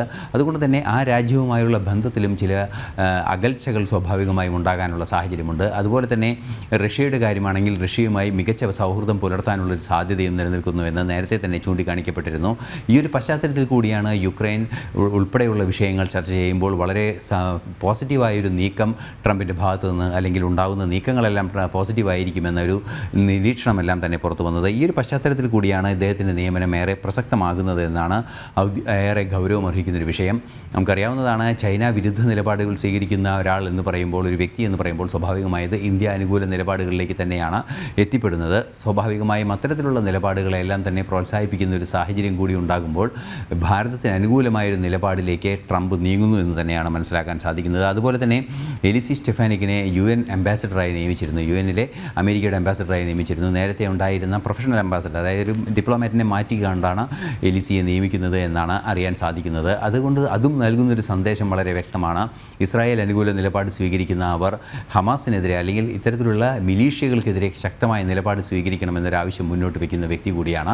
അത്തരത്തിൽ ഏത് രീതിയിലായിരിക്കും ഭരണം മുന്നോട്ട് പോവുക, അന്താരാഷ്ട്ര നീക്കങ്ങളും അന്താരാഷ്ട്ര ചലനങ്ങളും ഭരണചക്രവും മുന്നോട്ട് പോവുക എന്ന സൂചനകളായി തന്നെയാണ് വാൾസിൻ്റെയും എലിസിയുടെയും എല്ലാം നിയമനങ്ങൾ മനസ്സിലാക്കാൻ സാധിക്കുന്നത്. ഇതുപോലെ നിരവധി പേരുടെ റിക്രൂട്ട്മെൻറ്റുകൾ നടന്നുകൊണ്ടിരിക്കുകയാണ്. ഇവരുടെയൊക്കെ നിയമനങ്ങൾ നടക്കുന്നതോടുകൂടി ഏത് രീതിയിലുള്ള ഒരു അന്താരാഷ്ട്ര നയരൂപീകരണമാണ് ഉണ്ടാവുക എന്ന കൃത്യമായൊരു ചിത്രം നമുക്ക് ലഭിക്കുകയും ചെയ്യും.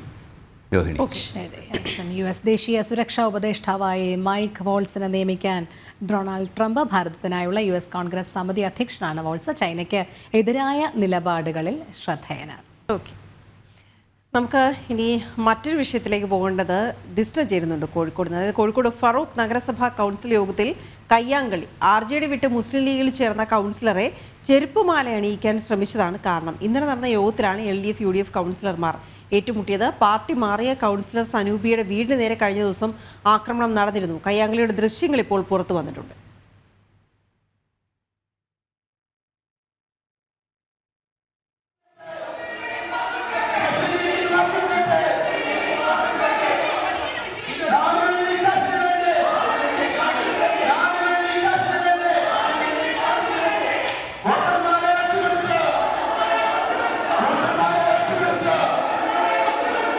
കാഴ്ചകളാണോ ഈ കാണുന്നതെന്നുള്ള സംശയമാണ് ഉയരുന്നത്. യഥാർത്ഥത്തിൽ എന്താണെന്ന് ഇന്നലെ അവിടെ സംഭവിച്ചത്?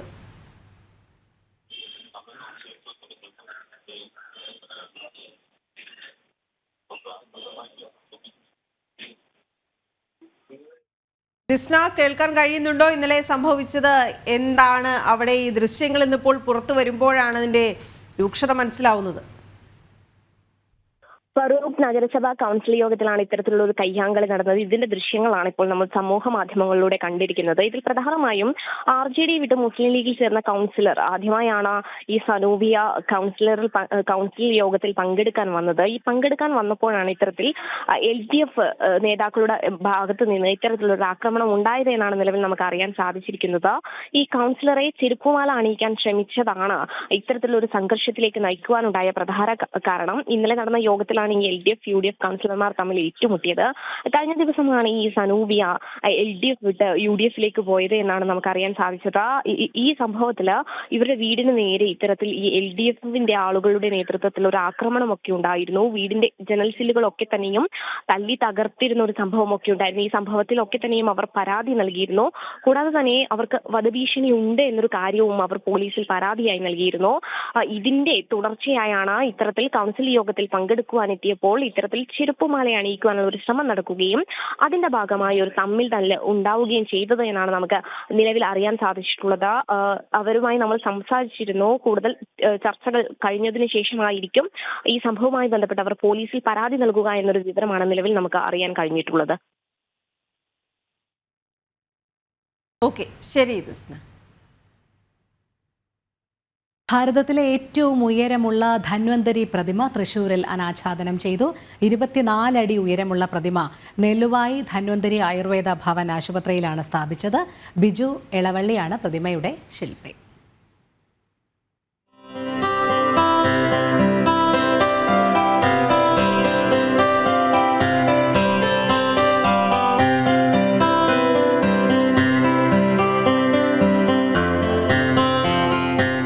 തൃശൂർ നെല്ലുവായി പട്ടാമ്പി റോഡിലെ ധന്വന്തരി ആയുർവേദ ഭവൻ ആശുപത്രിയുടെ ഔഷധോദ്യാനത്തിലാണ് കൂറ്റൻ ധന്വന്തരി പ്രതിമ സ്ഥാപിച്ചത്.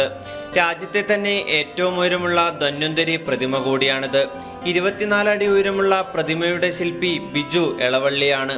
രാജ്യത്തെ വിവിധയിടങ്ങളിൽ നിന്നായി 24 ആയുർവേദാചാര്യന്മാർ ചേർന്നാണ് പ്രതിമയുടെ ഉദ്ഘാടന കർമ്മം നിർവഹിച്ചത്.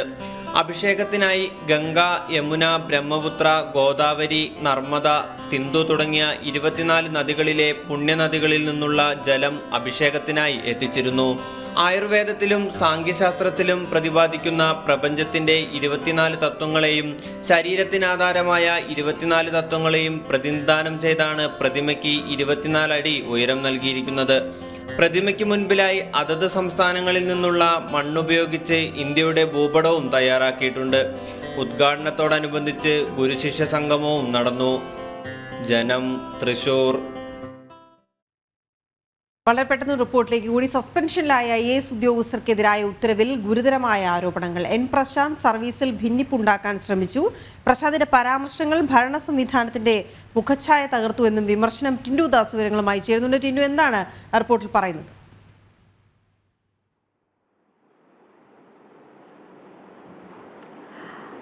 വീണ, ഈ സസ്പെൻഷനിലായ IAS ഉദ്യോഗസ്ഥർക്കെതിരെ രൂക്ഷമായ വിമർശനങ്ങളാണ് ഇതുമായി ബന്ധപ്പെട്ട ഉത്തരവിൽ പറയുന്നത്.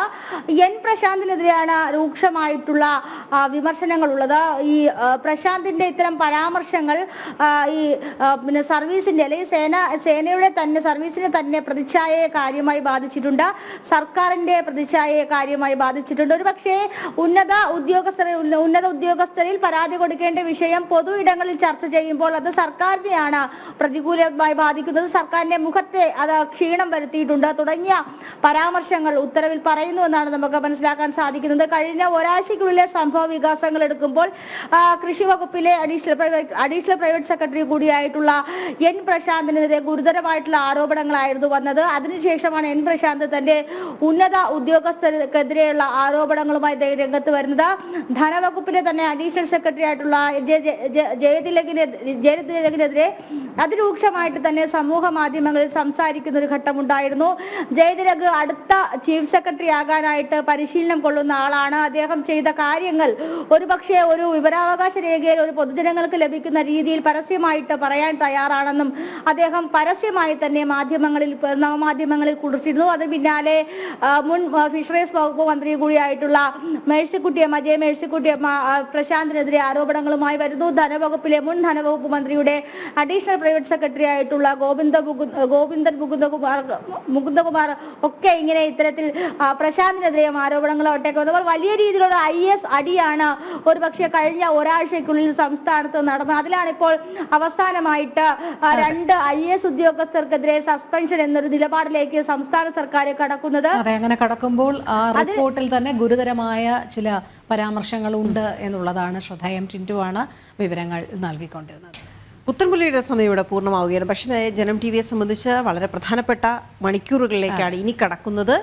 വഖഫ് വിഷയത്തിൽ ലൈവത്തോൺ ആരംഭിക്കുകയാണ് 9 മണിയോടുകൂടി. നമ്മൾ ഈ വിഷയം ഈ വരും മണിക്കൂറുകളിലെല്ലാം തുടർച്ചയായി ചർച്ച ചെയ്യാൻ ഉദ്ദേശിക്കുകയാണ്. അപ്പോൾ എന്തെങ്കിലും സംശയങ്ങളുണ്ടെങ്കിൽ, അറിയേണ്ട കാര്യങ്ങളുണ്ടെങ്കിൽ അതെല്ലാം വ്യക്തമാകും. വിവിധ അതിഥികൾ നമ്മോടൊപ്പം ചേരുകയും ചെയ്യും ഈ മണിക്കൂറുകളിലെല്ലാം. ഏതായാലും നമുക്ക് ഇപ്പോൾ പിരിയാനുള്ള സമയമായിരിക്കുകയാണ്. പ്രേക്ഷകർക്ക് എല്ലാവർക്കും ഒരിക്കൽ കൂടി ശുഭദിനം ആശംസിക്കുന്നു. നന്ദി, നമസ്തേ. നമസ്തേ.